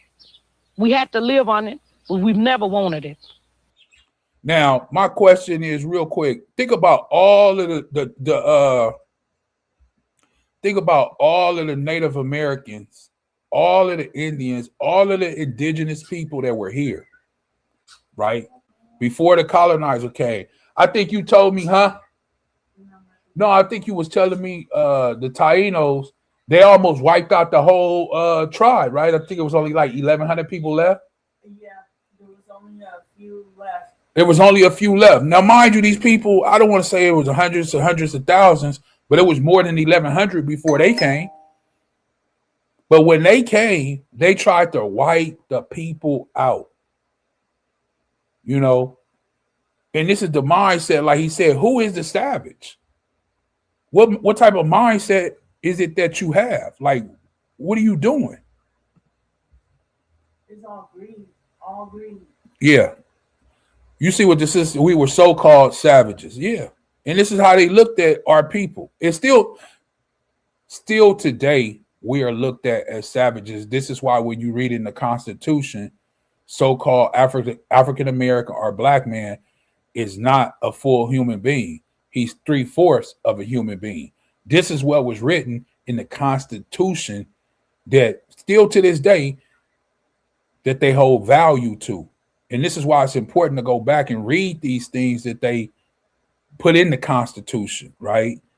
It's important that we do this. The nerve, chapter man. That's right. Mayan, read that. The sister put in the chat. She put praise to Yahawah because he hasn't forgotten anything, and the day of our APBTTMH is coming. Hallelujah, not a hope or a dream. It's a fact he's coming. God. I love that. She says it's a fact that he's coming. It ain't a hope. It ain't a dream. He coming, right? How he coming? He said in his only begotten son, Hamashiach Yahushua, to deal with all these enemies, this evil that's been put in the earth, right?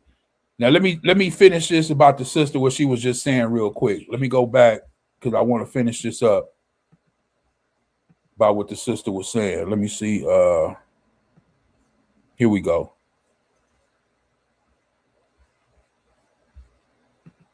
Here we go. Too much about that, and nothing was done.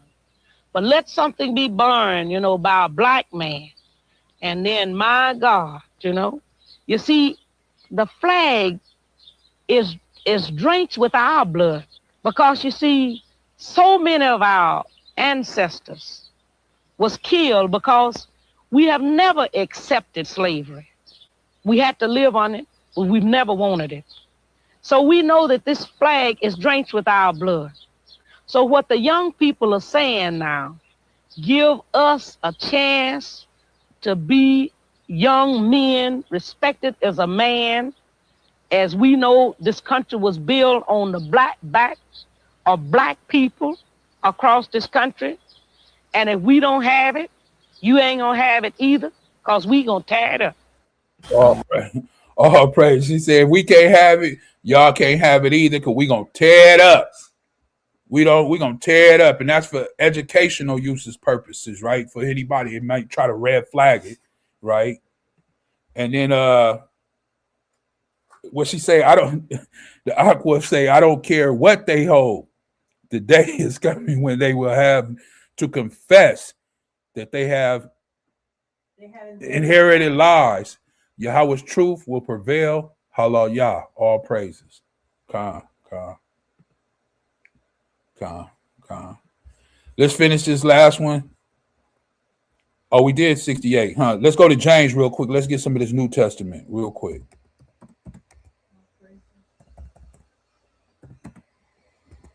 James chapter 1. We're going to run through this real quick.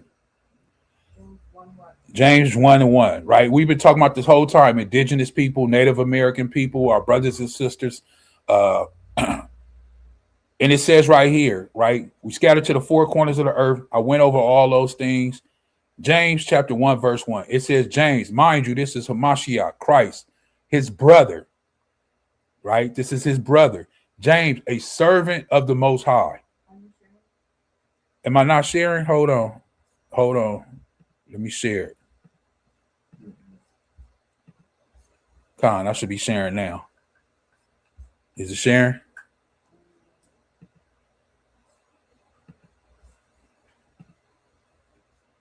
Con, there it is. It's sharing now.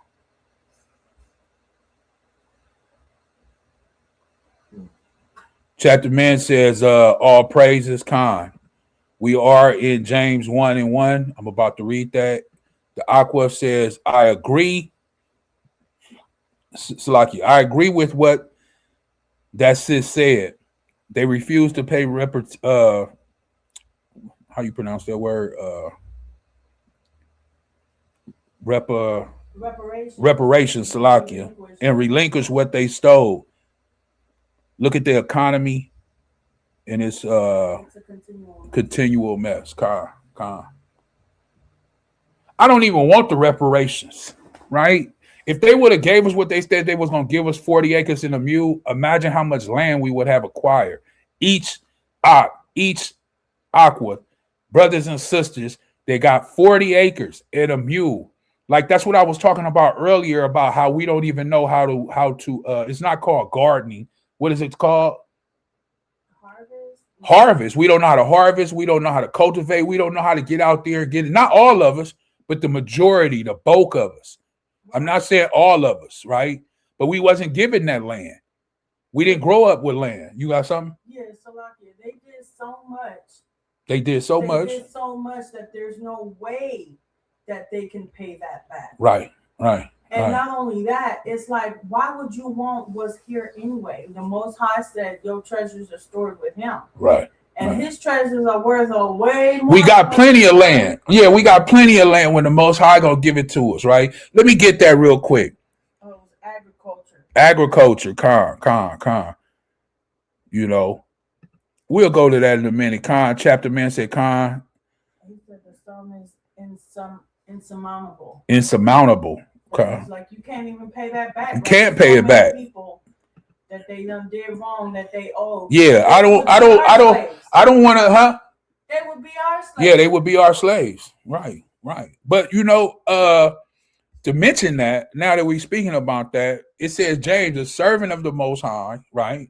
And so there's no Trinity, right? There's no 3 in 1. It says, and of who? The Master, YAHAWAH Mashiach, to the 12 tribes which are scattered where? Abroad. Greetings. So he's writing this letter to who? The 12 tribes that are scattered to the 4 corners of the earth. And he said, greetings. I just wanted to, get that into the mind who James, Hamashiach Yahawashi brother, who he's writing to. Now to what you said, now this is sidetrack, but it goes into what she just said about that they would be our slaves, correct? Mm-hmm. It says in, I'll let you read it since you brought it up. Isaiah 14, verse 1. I'll let you read it. Go ahead. Whenever you get ready, it's on you. It says, for Yahweh will have mercy on Jacob and will yet choose Yasharallah and set them in their own land. And the strangers shall be joined with them, and they shall cleave to the house of Jacob. And the people shall take them and bring them to their place. And the house of Yasharallah shall possess them in the land of Yahweh for servants and handmaids. And they shall take them captives, whose captives they were, and they shall rule over their oppressors. Now, ain't that what you just said? Yeah. That's exactly what you just said. They don't want us on the top. They don't want us to get what we're supposed to get because they would be what? Our slaves. Well, isn't that ironic, as we would say? Isn't that what the Bible says? It's inevitable. It's gonna happen. That's exactly what the Bible says. That the ones that enslaved, that the ones who were over us shall be what? Be enslaved now. And it says right here at the end, and they, you can read this yourself. It's on the screen, Isaiah 14 and 2. And they shall rule over their oppressor. So whoever has oppressed you all this time, you will rule over them. Verse 3. Go ahead. We're not going to get it all, but I just want to get a little bit. Go ahead. I scroll. Must be a delay, but I did scroll up. Always a delay. Here it comes.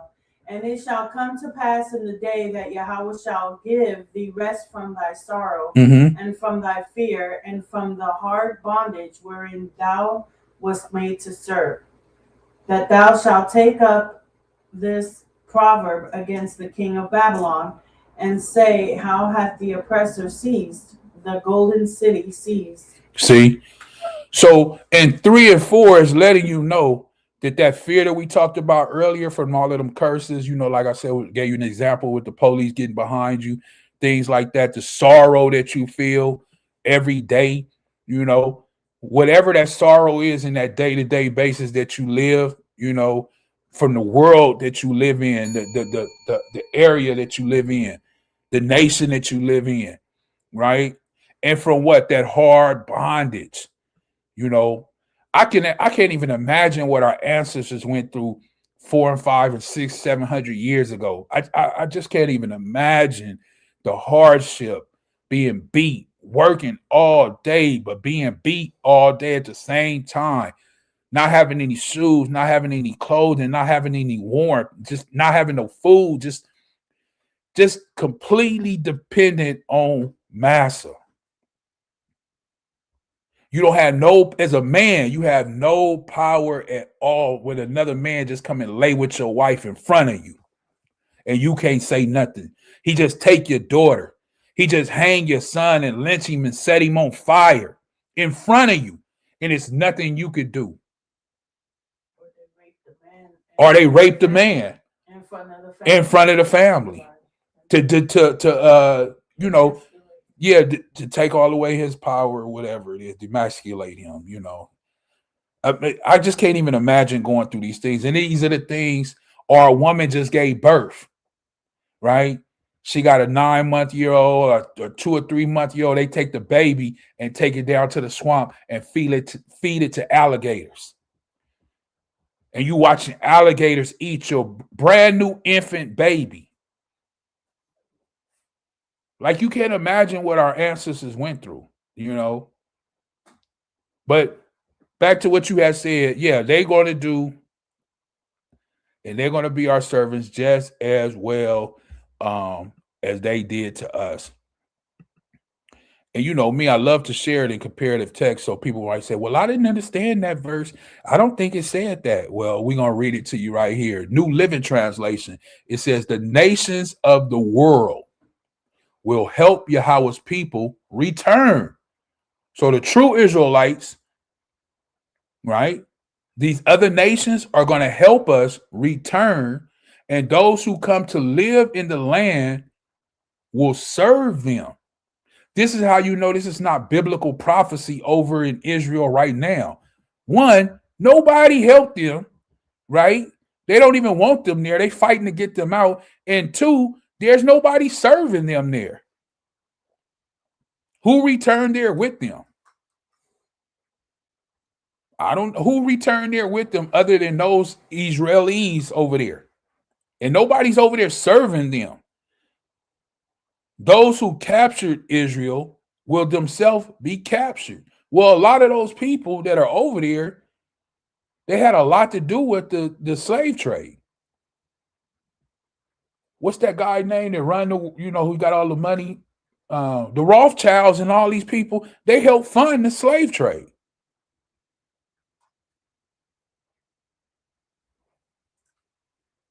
And none of them ain't been captured because they still living on good on the hill right now. I haven't seen any Rothschilds or the other people names enslaved. Have you?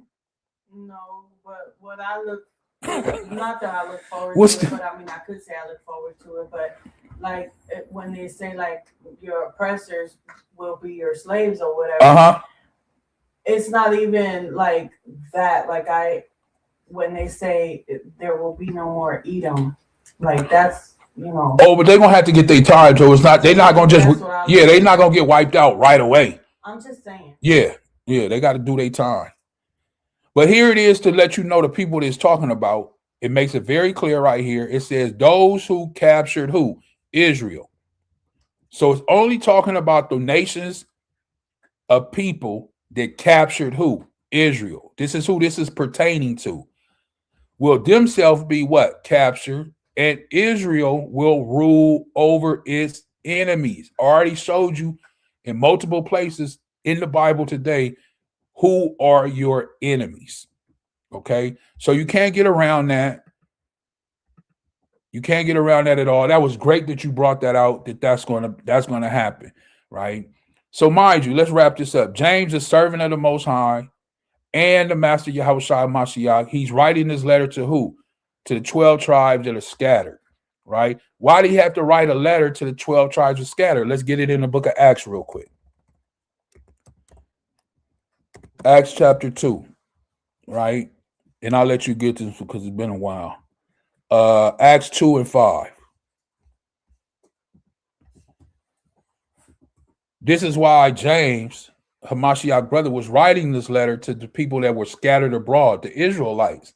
And in Acts, he's going to go into it a little bit more so we can see why this was being put out there. And this letter was given to the 12 tribes of Israel scattered abroad. Go ahead.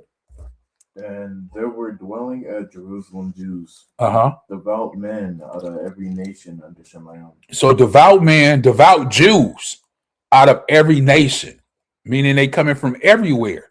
Why? Because they were scattered. So they're not just coming from one particular area, right? They coming from New York, they coming from Maine, Philadelphia, Brazil, Hawaii, everywhere. Antarctica. Go ahead. Now, when this was noised abroad, the multitude came together and were confounded, because that every man heard them speak in his own language. And they were all amazed and marveled, saying one to another, Behold, are not all these which speak Galileans? So what is it talking about? Of course, the other day of Pentecost, when they were all up in the room, the tongues came, fell up on them, right? But what it means by tongues is they were speaking in another language. So all these men from different nations in the world heard them speaking their native tongue, their native language, right? Go ahead, verse 8. And how hear we every man in our own tongue wherein we were born? Right. This is the question that they're asking. We were all born in different places, but how can we hear these men speak our language? Right? Then it goes in to tell you, remember, these were Jews, devout Jews that dwell where? In every nation. So you have Jews in where? Go ahead. Parthians and Medes and Elamites and the dwellers in Mesopotamia and in Judea and Cappadocia, in Pontus and Asia, Phrygia and Pamphylia, in Egypt, and in the parts of Libya, about Cyrene, and strangers of Rome, Jews and proselytes, Cretes and Arabians. We do hear them speak in our tongues the wonderful works of the Most High. The wonderful works of the Most High. So this is just a few places, right? A few that devout Jews were dwelling at. This is why James had to write that letter to the ones that were scattered abroad. Why? Because Jews were in all these different nations, all these different places.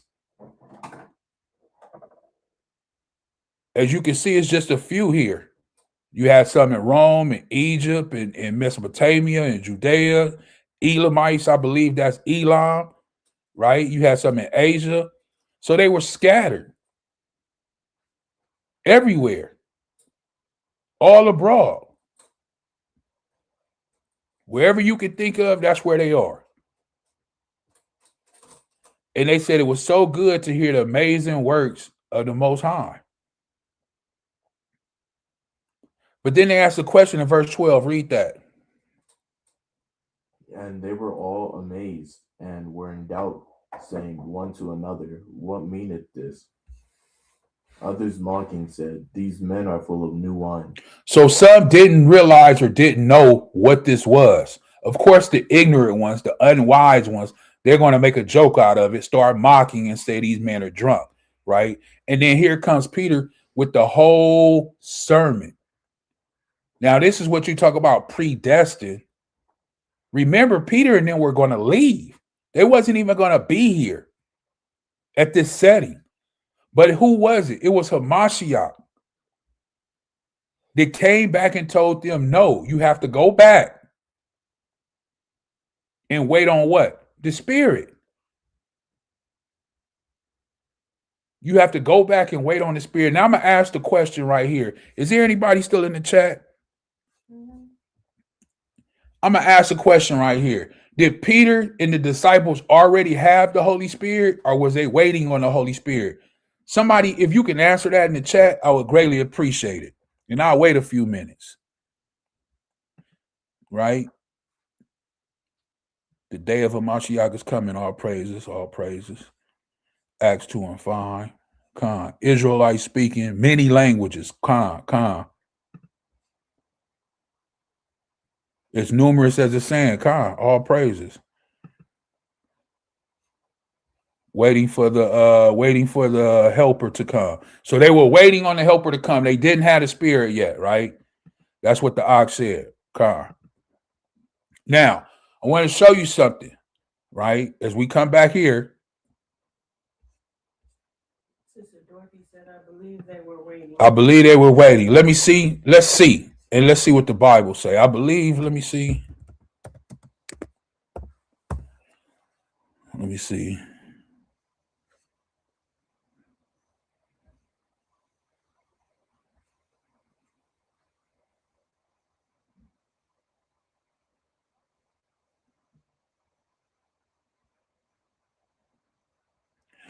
Okay. Let's read from let's get it all so we can get the whole understanding, right? Let's get it all. You stay where you at in Acts. John 20 and 19, I believe that's what I want. It says, then the same day at evening, being the first day of the week, when the doors were shut with the disciples were assembled for fear of the Jews, came YAHAWAH and stood in the midst and said unto them, peace be unto you. Right? Verse 20. And when he had so said, he showed unto them his hands and his side. And were the disciples glad, Salakia, then were the disciples glad when they saw the master. Verse 21. Then said YAHAWAH unto them again, peace be unto you. As my Father hath sent me, even so I send you. Verse 22. And when he had said this, he breathed on them and saith unto them, receive the Holy Spirit. Receive ye the Holy Spirit. Now, I know you're going to say it says ghost. That's some Christendom, right? It's a spirit. But, you know, they want to put ghosts. You know, when you're in the church, they say the Holy Ghost, you caught the Holy Ghost. You're supposed to run around and scream and shake and convulse and all that. Listen, it's the Holy Spirit, right? Or the Quadash Rakah in the Hebrew. But it says right here in John chapter 20, verse 22, that Hamashiach YAHAWAH, the anointed one, the one who was sent, the Savior, that he breathed on them, right? Like the Most High breathed in Adam. And then it says, receive ye the Quadash Rakah. So did they receive it? My question, like I said, you said they were waiting on it. The Aqua says they were waiting. I believe the Ox said they were waiting too. But is this not receiving it right here? When Hamashiach YAHAWAH breathed on them and said, receive it?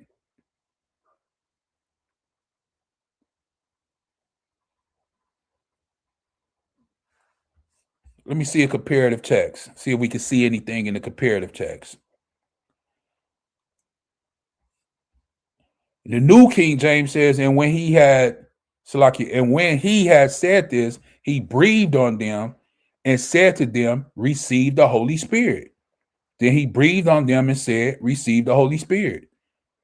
So as we can see many times in the comparative text, it says, receive the Holy Spirit. He breathed on them. Why did he need to breathe on them and then tell them, receive the Holy Spirit, if they wasn't receiving anything at this time? It's not into the next book, which is, you know, much later in the book of Acts,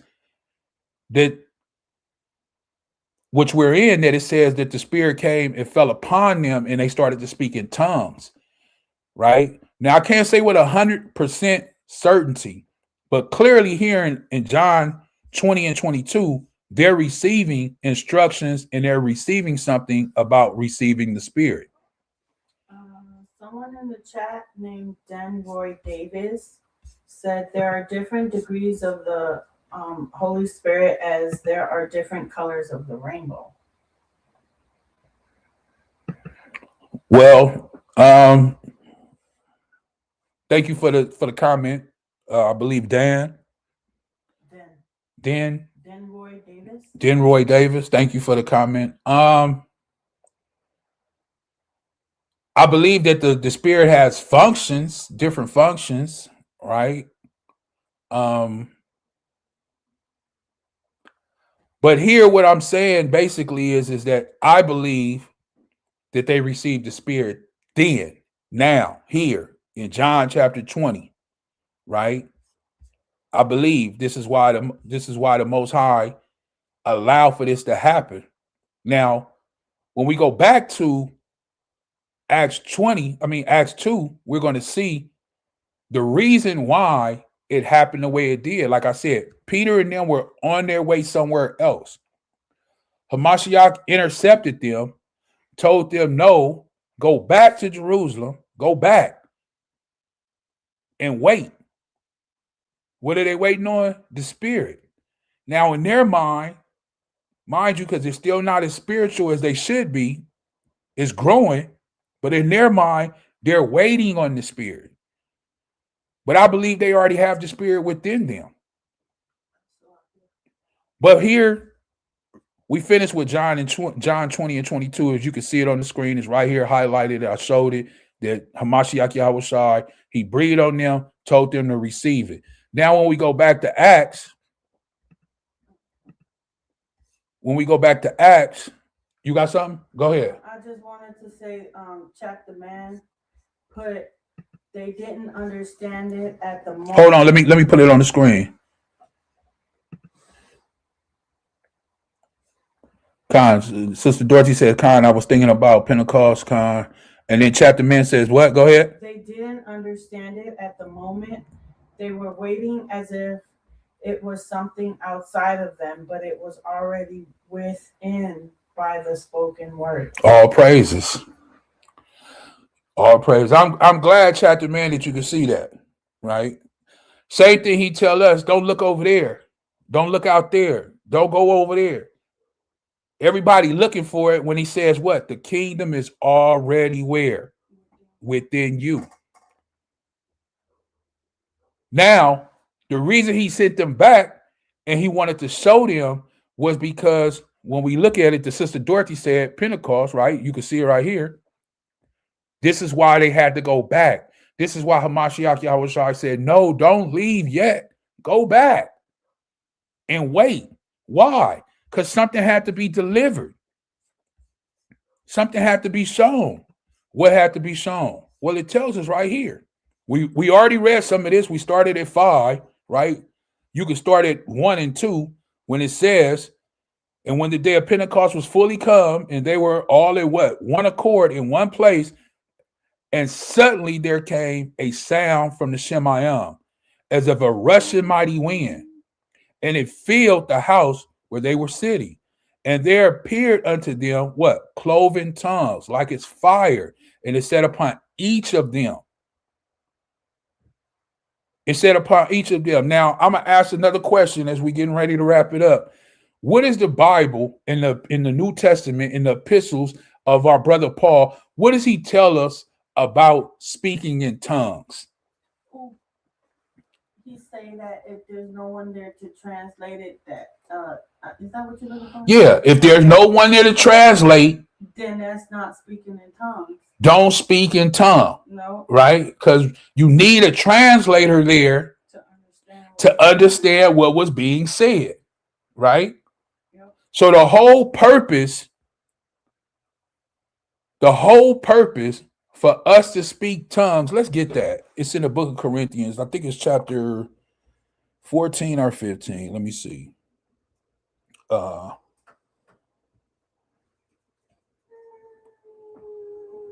Paul says, don't speak in tongues if no interpreter is around.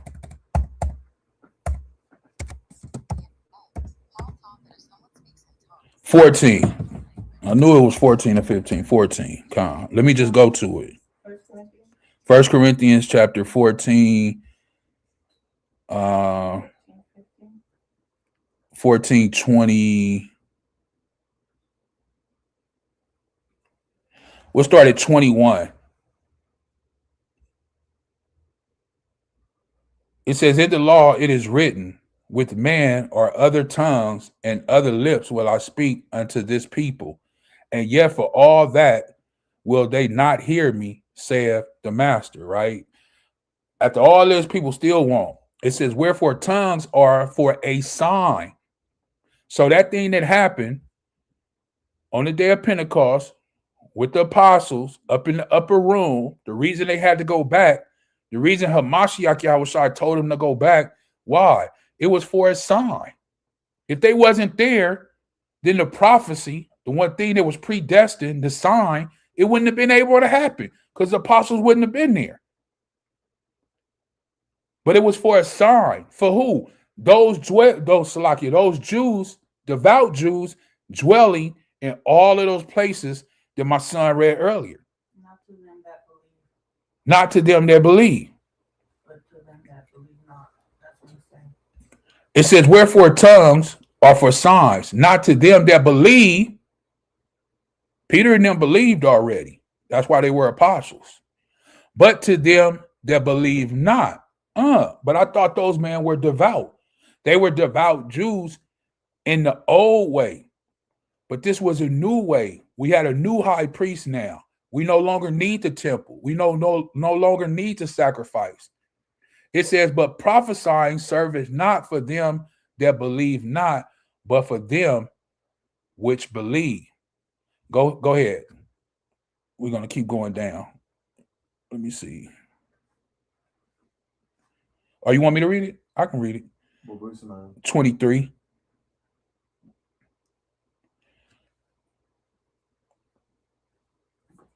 If 1 Corinthians 14 and 23, just let me know when you get there. If therefore the whole church be come together into one place and all speak with tongues, and there come in those that are unlearned or unbelievers, will they not say that ye are mad? Right. If you in there speaking in some other language and there's nobody there to interpretate it, they'd be like, they crazy. Right. But if all prophecy and there come in one that believeth not, or one unlearned, and he is convinced of all, he is judge of all. Let me see. I'm trying to think. As thus all the secrets of his hearts made manifest, and so falling down on his face, he will worship the Most High and report that the Most High is in you of a truth. How is there then, brethren, will come together? And when you come together, everyone who has a song, has a doctrine, has a tongue, has a revelation, has an interpretation. Let all things be done unto edifying. Let all things be done to edify. And if any man speak in an unknown tongue, this is what I was looking for, 27, Salakia. If any man speak in an unknown tongue, unknown language, let it be by two, or at the most by three, and that by course, and let one interpret. But if there be no one to interpret, there's no one to interpretate, let him keep silence in the body or in the church, and let him speak to himself and to the Most High. So this was for a sign for these men to speak in all these different languages, so all of the other men that spoke these languages and where they were from can hear it and know that something like this can only be done by the Most High, because you had 12 disciples speaking 12 different languages. And like the man said in the book of Acts, we know that these men are Galileans. How are they speaking in our language where we were born? How is this possible? And this is what Paul is saying. You need an interpreter. Well, you have plenty of them, because those men in the language they were speaking, they knew what they were saying. So when we go back here to Acts, and then we go down when they were mocking him, because remember, they were all amazed and were in doubt. They still don't understand, saying one to another, what does this mean? These men are speaking all these different languages. We understand. Then you have the other ones who are unlearned. They started mocking, saying that they were full of wine. But it says, Peter, standing up with the 11, lifted up his voice and said unto them, ye men of Judea, and all ye that dwell at Jerusalem. This is where they at. Be this known unto you. Listen, this is what it means right here. And hearken to my words. Listen. For these are not drunken. These men are not drunk as ye think or you suppose. seeing it is but the third hour of the day. It's 9 a.m. in the morning. Verse 16 says, but this is that which the prophet Joel spoke about. He's letting you know that this is prophecy. So this is why Peter and them couldn't leave and go off somewhere. They had to go back. Why? Because prophecy had to be fulfilled. It was predestined. The Most High had already predestined this to happen the way it was supposed to happen. He knew that these men were going to be here. He knew when he let the tongues fall on the apostles, the men were going to hear it. They were going to be interested and say, how can this be? Wait a minute. And then through the Spirit, Peter is giving them the full revelation. And it says, and it shall come to pass in the last days, saith the Most High, I will pour out my rakah upon all flesh, and on your sons and daughters they shall prophesy, and your young man shall see visions, and the old man shall dream dreams. And on my servants and handmaids I will pour out I will pour out in those days my rakah, and they shall prophesy. And I will show wonders in the Shemayim above, and signs in the earth beneath, blood and fire and vapor of smoke, which he's doing and have been doing. And he's telling you, the sun shall be turned what? Into darkness. That's an eclipse. People go out there, they get them glasses and want to look up the sun and all that. That's an eclipse. The moon into blood. On the news all the time, they talk about another blood moon. Another blood moon. Look at the moon. So it's an orange moon this time. It's a blood moon. Where do you think they get this stuff from? These are signs from the Most High.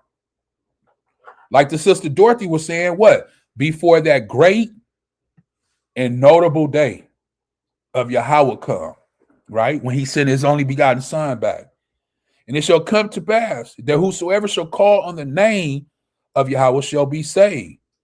Ye men of Israel, hear these words. Yahawashi of Nazareth, a man approved by the Most High, among you by miracles and wonders and signs, which the Most High did by him in the midst of you, as ye yourselves also know. I'm not going to read this whole thing, but if you have not read it, please go back and read it. I'm going to jump all the way down to in the 30s. Let me see. Chapter man says signs and wonders, but many have become desensitized.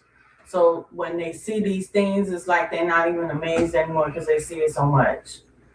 So it's not like, you know, a big deal to them. Con.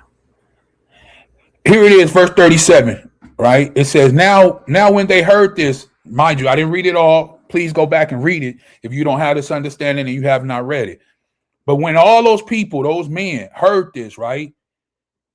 They heard Peter's speech. It say they were pricked in the heart and said unto Peter and to the rest of the apostles, man and brother, what shall we do? It says, Peter said unto them, repent, be baptized, every one of you in the name of Yahawashi Mashiach for the remission of sins, and ye shall receive the gift of the Rakah Quadash, letting you know, one, that these men didn't have the Rakah, two, they didn't believe in Yahawashi Mashiach, three, that they hadn't been baptized. Now, mind you, when you go up earlier in chapter 2, it says that these were devout Jews. But yet they were missing everything in verse 38 here. So how could they be devout? Well, they were devout to the old way, to the old system. But the Most High knew that the way that these men, the only way that they would believe is to see this sign from the Most High. And they know that it has to be sent from the Most High. This is why they wanted to know, and they were what? Pricked to the heart. It says in verse 39, for the promise is unto you and unto your children and to all that are far off. When it says afar off, why? Because they were scattered everywhere. Even as many as the Most High, our power, shall call. And then it lets you know that with many others that came, and then, you know, they started to grow. But I just wanted to show you that. So when you see things in here and it's speaking about all of these other people and different nations and things like that, this is the reason why it's speaking like that. Even when you go to the book of Revelation, which a lot of people go to, Revelation 7 and in 9, when it's speaking about the great multitude, it says, after this I beheld, and lo, a great multitude, which no man could number, of all nations, kindreds, and people, and tongues, which are languages, stood before the throne and before the Lamb, clothed with white robes, and psalms in their hands. Why is it saying of all nations? We just showed you that. Because Israel is scattered to what? The four corners of the earth. That's why they're in all nations, in all kindreds, in all people. And then when you click on this word kindred, it goes into great detail. This is why I'm so glad that we have this knowledge that we have now. When you click in this word kindreds, it says right here in the outline biblical usage, a tribe. In the New Testament, all the persons descending from one of the 12 sons of the patriarch Jacob. So when it says that, when it says kindred, it's only pertaining to somebody that descends from Jacob. Jacob's name was changed to Israel. He had 12 sons, which are the 12 tribes of Israel. So if you're not a kindred to the 12 tribes of Israel from Jacob, then it's not talking to you. Strong's definition, it says offshoot, i.e., an example, race or clan, kindred or tribe. We have to understand what it's talking about here. What else did it say? People of tongues, which is another language, right? So that's Revelation 7 and 9. And cry with a loud voice, saying, salvation to our Allah, which sitteth upon the throne, and unto the Lamb.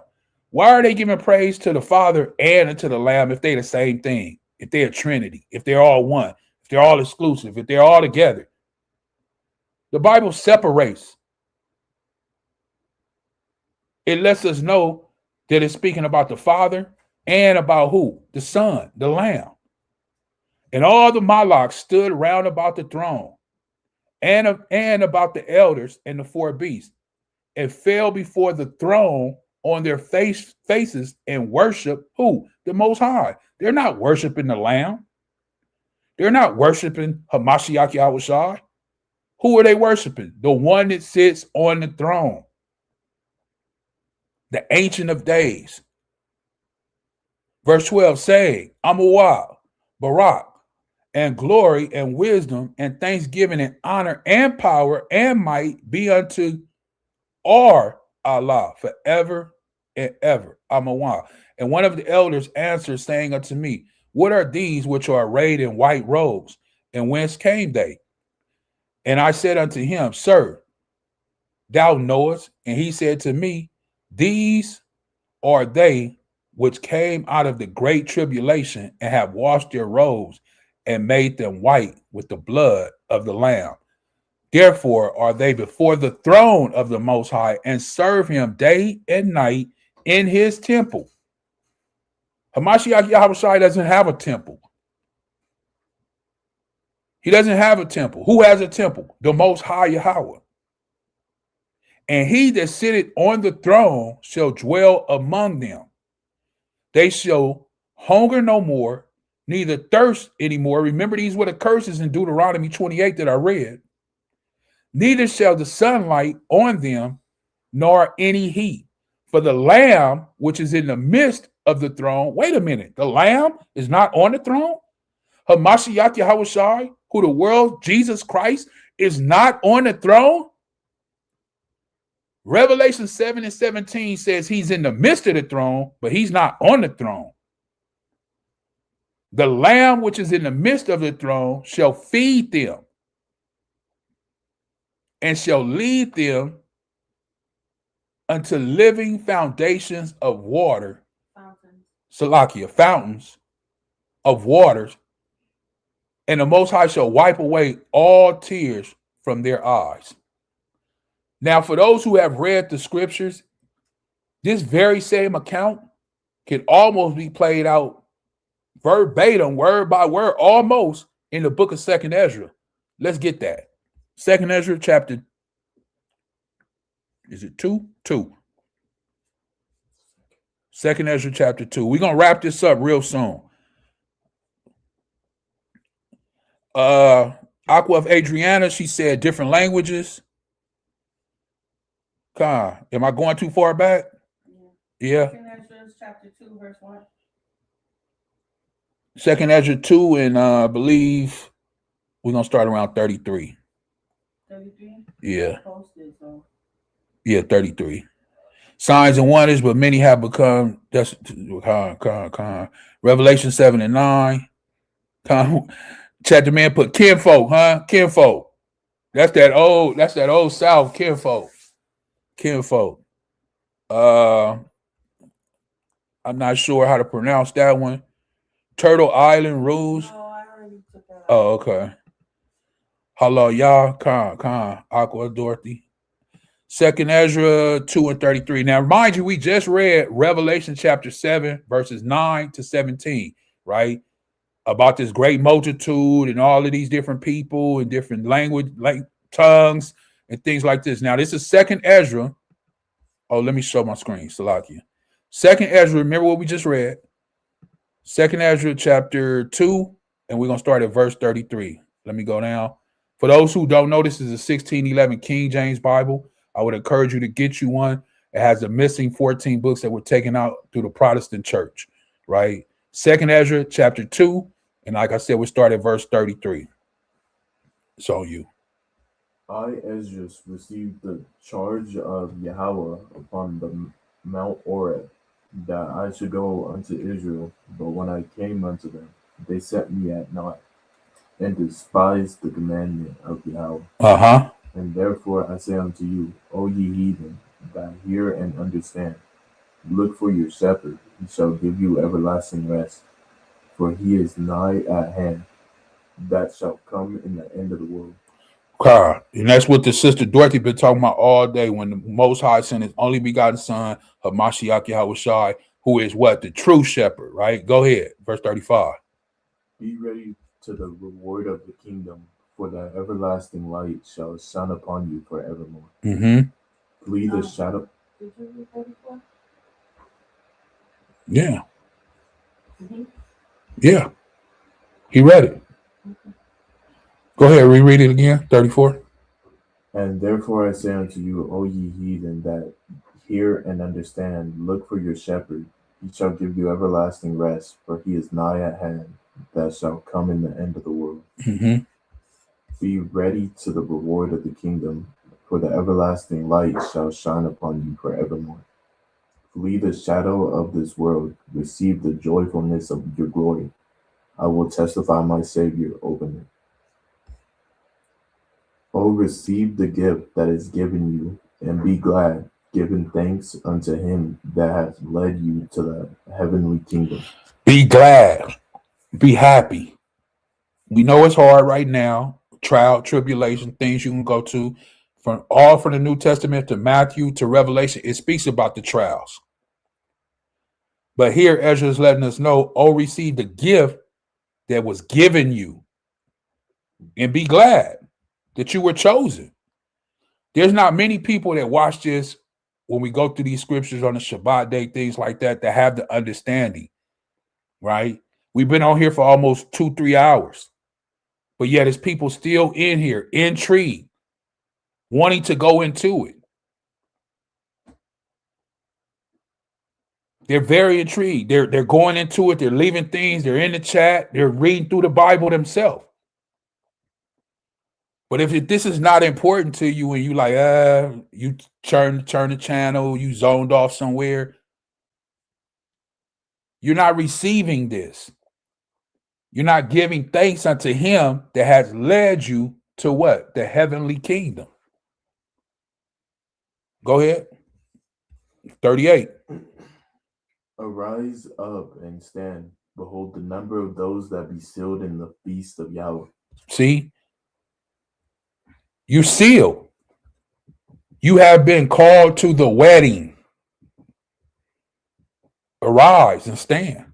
Right? Go ahead.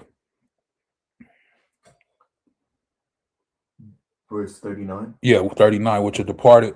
Which are departed from the shadow of the world and have received glorious garments of Yahweh. Mm-hmm. Take thy number, O Zion, and shut up those of thine that are clothed in white, which have fulfilled the law of Yahweh. So in Revelations, let me see exactly what verse that was. Stay where you at. I want to see what verse that was. Okay, in Revelation 7 and 14, it says, "And I said unto you, Sir, thou knowest." And he said to me, "These are they which came out of the great tribulations, and washed their robes and made them white in the blood of the Lamb." That's Revelation 7 and 14. In 2nd Ezra, chapter 2, what verse? Verse 39. It says, "Which are departed from the shadow of the world," right? From the shadow of the world, and have received glorious garments of who? Yahweh. What garments? Those white robes. Why? Because they departed from the shadow of the world, right? They left the world behind. They took off the mortal and put on the immortal, right? Verse 40.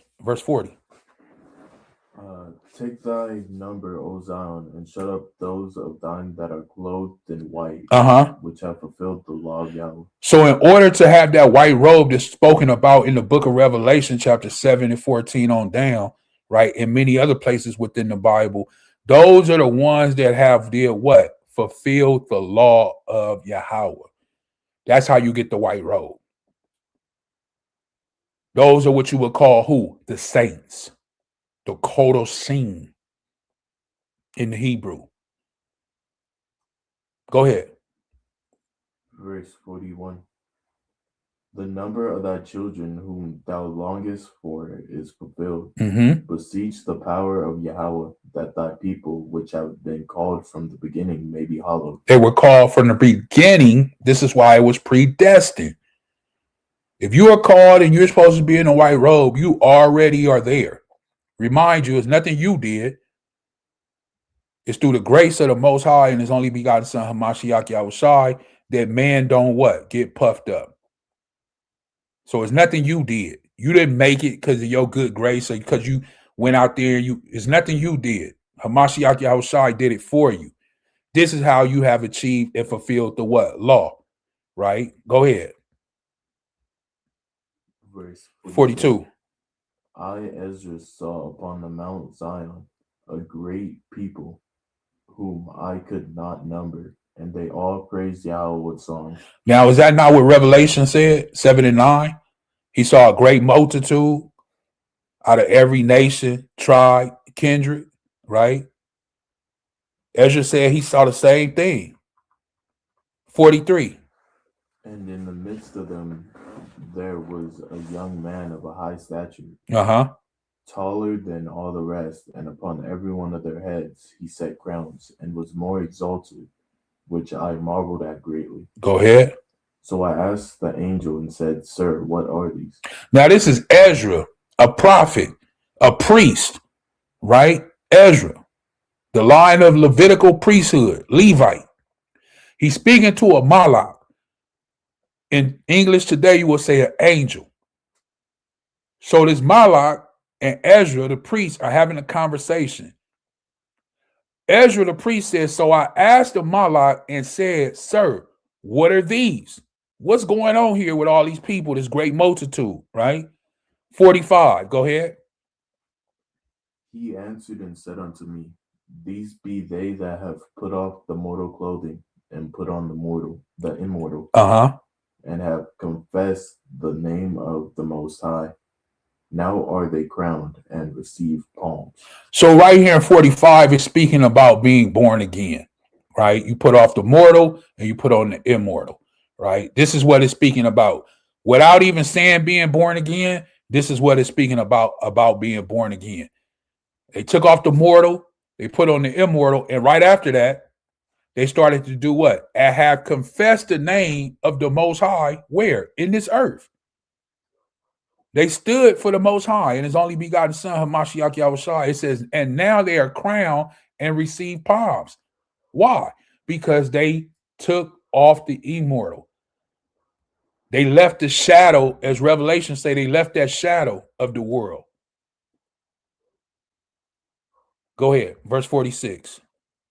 Then said I unto the angel, what young person is it that crowneth them and giveth them palms in their hands? So Ezra want to know, who is this young man that's taller than all the rest, walking around, giving people crowns and putting palms in their hand?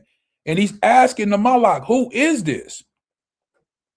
Let's see what the Malak says to Ezra. 47. So he answered and said unto me, it is the Son of the Most High, whom they have confessed in the world. Then began I greatly to commend them that stood so stiffly for the name of Yahweh. So it is the Son of the Most High. So Ezra knew that the Most High Yahweh had a son. And that son was giving crowns out and putting palms in their hand. And if you get the crown, then you get the what? The victory. So how is this man, the Son of the Most High, walking around giving crowns if he is the Most High and he's sitting on the throne? That makes no sense whatsoever. So we see back here, even in this time, Ezra, which was a Levite, and remember, I read it earlier, he was the one that was released, him, Nehemiah, and a bunch of other ones, to rebuild what? The temple. Under the king of who? Cyrus, the Persians. So he knew way back then, Ezra, that the Most High Yahweh had a son, Yahushua. And he's speaking to a Malak. You might say, well, no, he ain't. He ain't speaking to no Malak. What did the Bible say? Read 48. What did the Bible say? Then the angel said unto me, the Malak said unto me, go ahead. Go thy way. And tell my people what manner of things and how great wonders of Yahweh thy Ahchyam thou hast seen. See? So that's what we bring forth here today, right? Hopefully this was edifying for you in some type of way. That's why we do this. We read that. Aqua Dorothy said Khan. Aqua Adriana said Khan. Everybody said Khan. Khan. All praises except you. You said all praises. Oh, chapter man said the water. The water. All praises, man. Like I say, hopefully, all praises. Hopefully, it's edifying for you. This is why we do these lessons, right? Not only for our brothers and sisters that are indigenous to this land and may feel like they be getting shut out, that nobody really speaks about them, brings them up, really goes into any history about them, but we haven't forgotten you, you still here. It's just a lot of us are under the curses and we kind of have tunnel vision on focus on one thing. But I'm glad we was able to do this today and touch on a multitude of things. But remember how this lesson started off, and where we started off at was in the book of Genesis, chapter 10. After the flood with Noah and his 3 sons.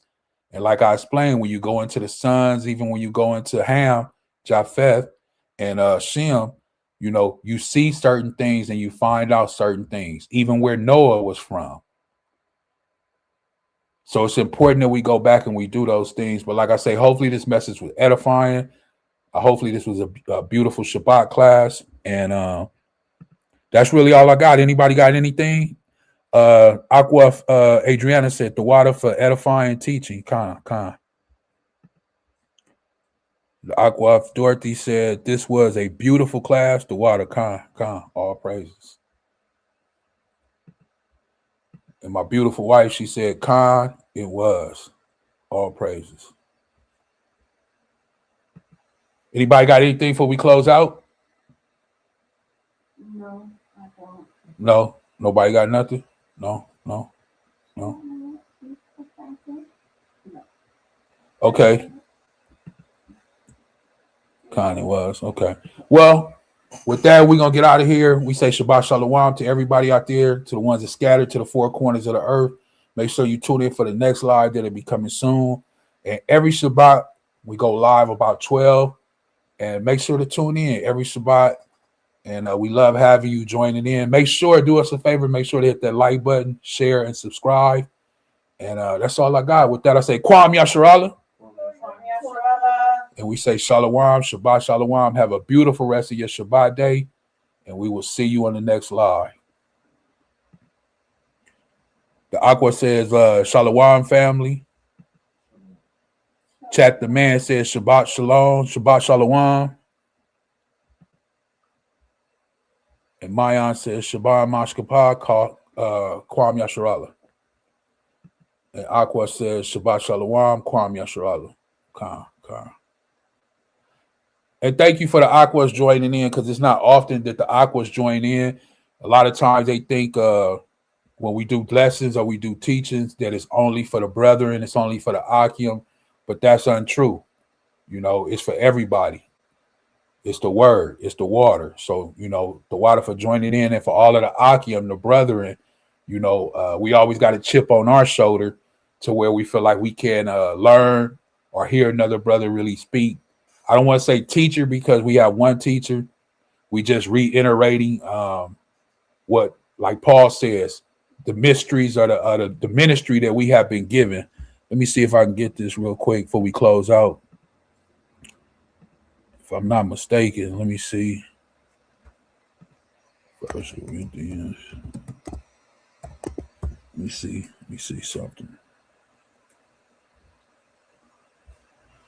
Am I sharing?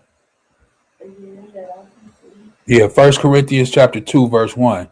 Right? This is through the Spirit what Paul is saying. And I, brethren, when I came to you, came not with the excellency of speech or of wisdom, declaring unto you the testimonies of the Most High. For I was determined not to know anything among you, save YAHAWAH HaMashiach, and him crucified.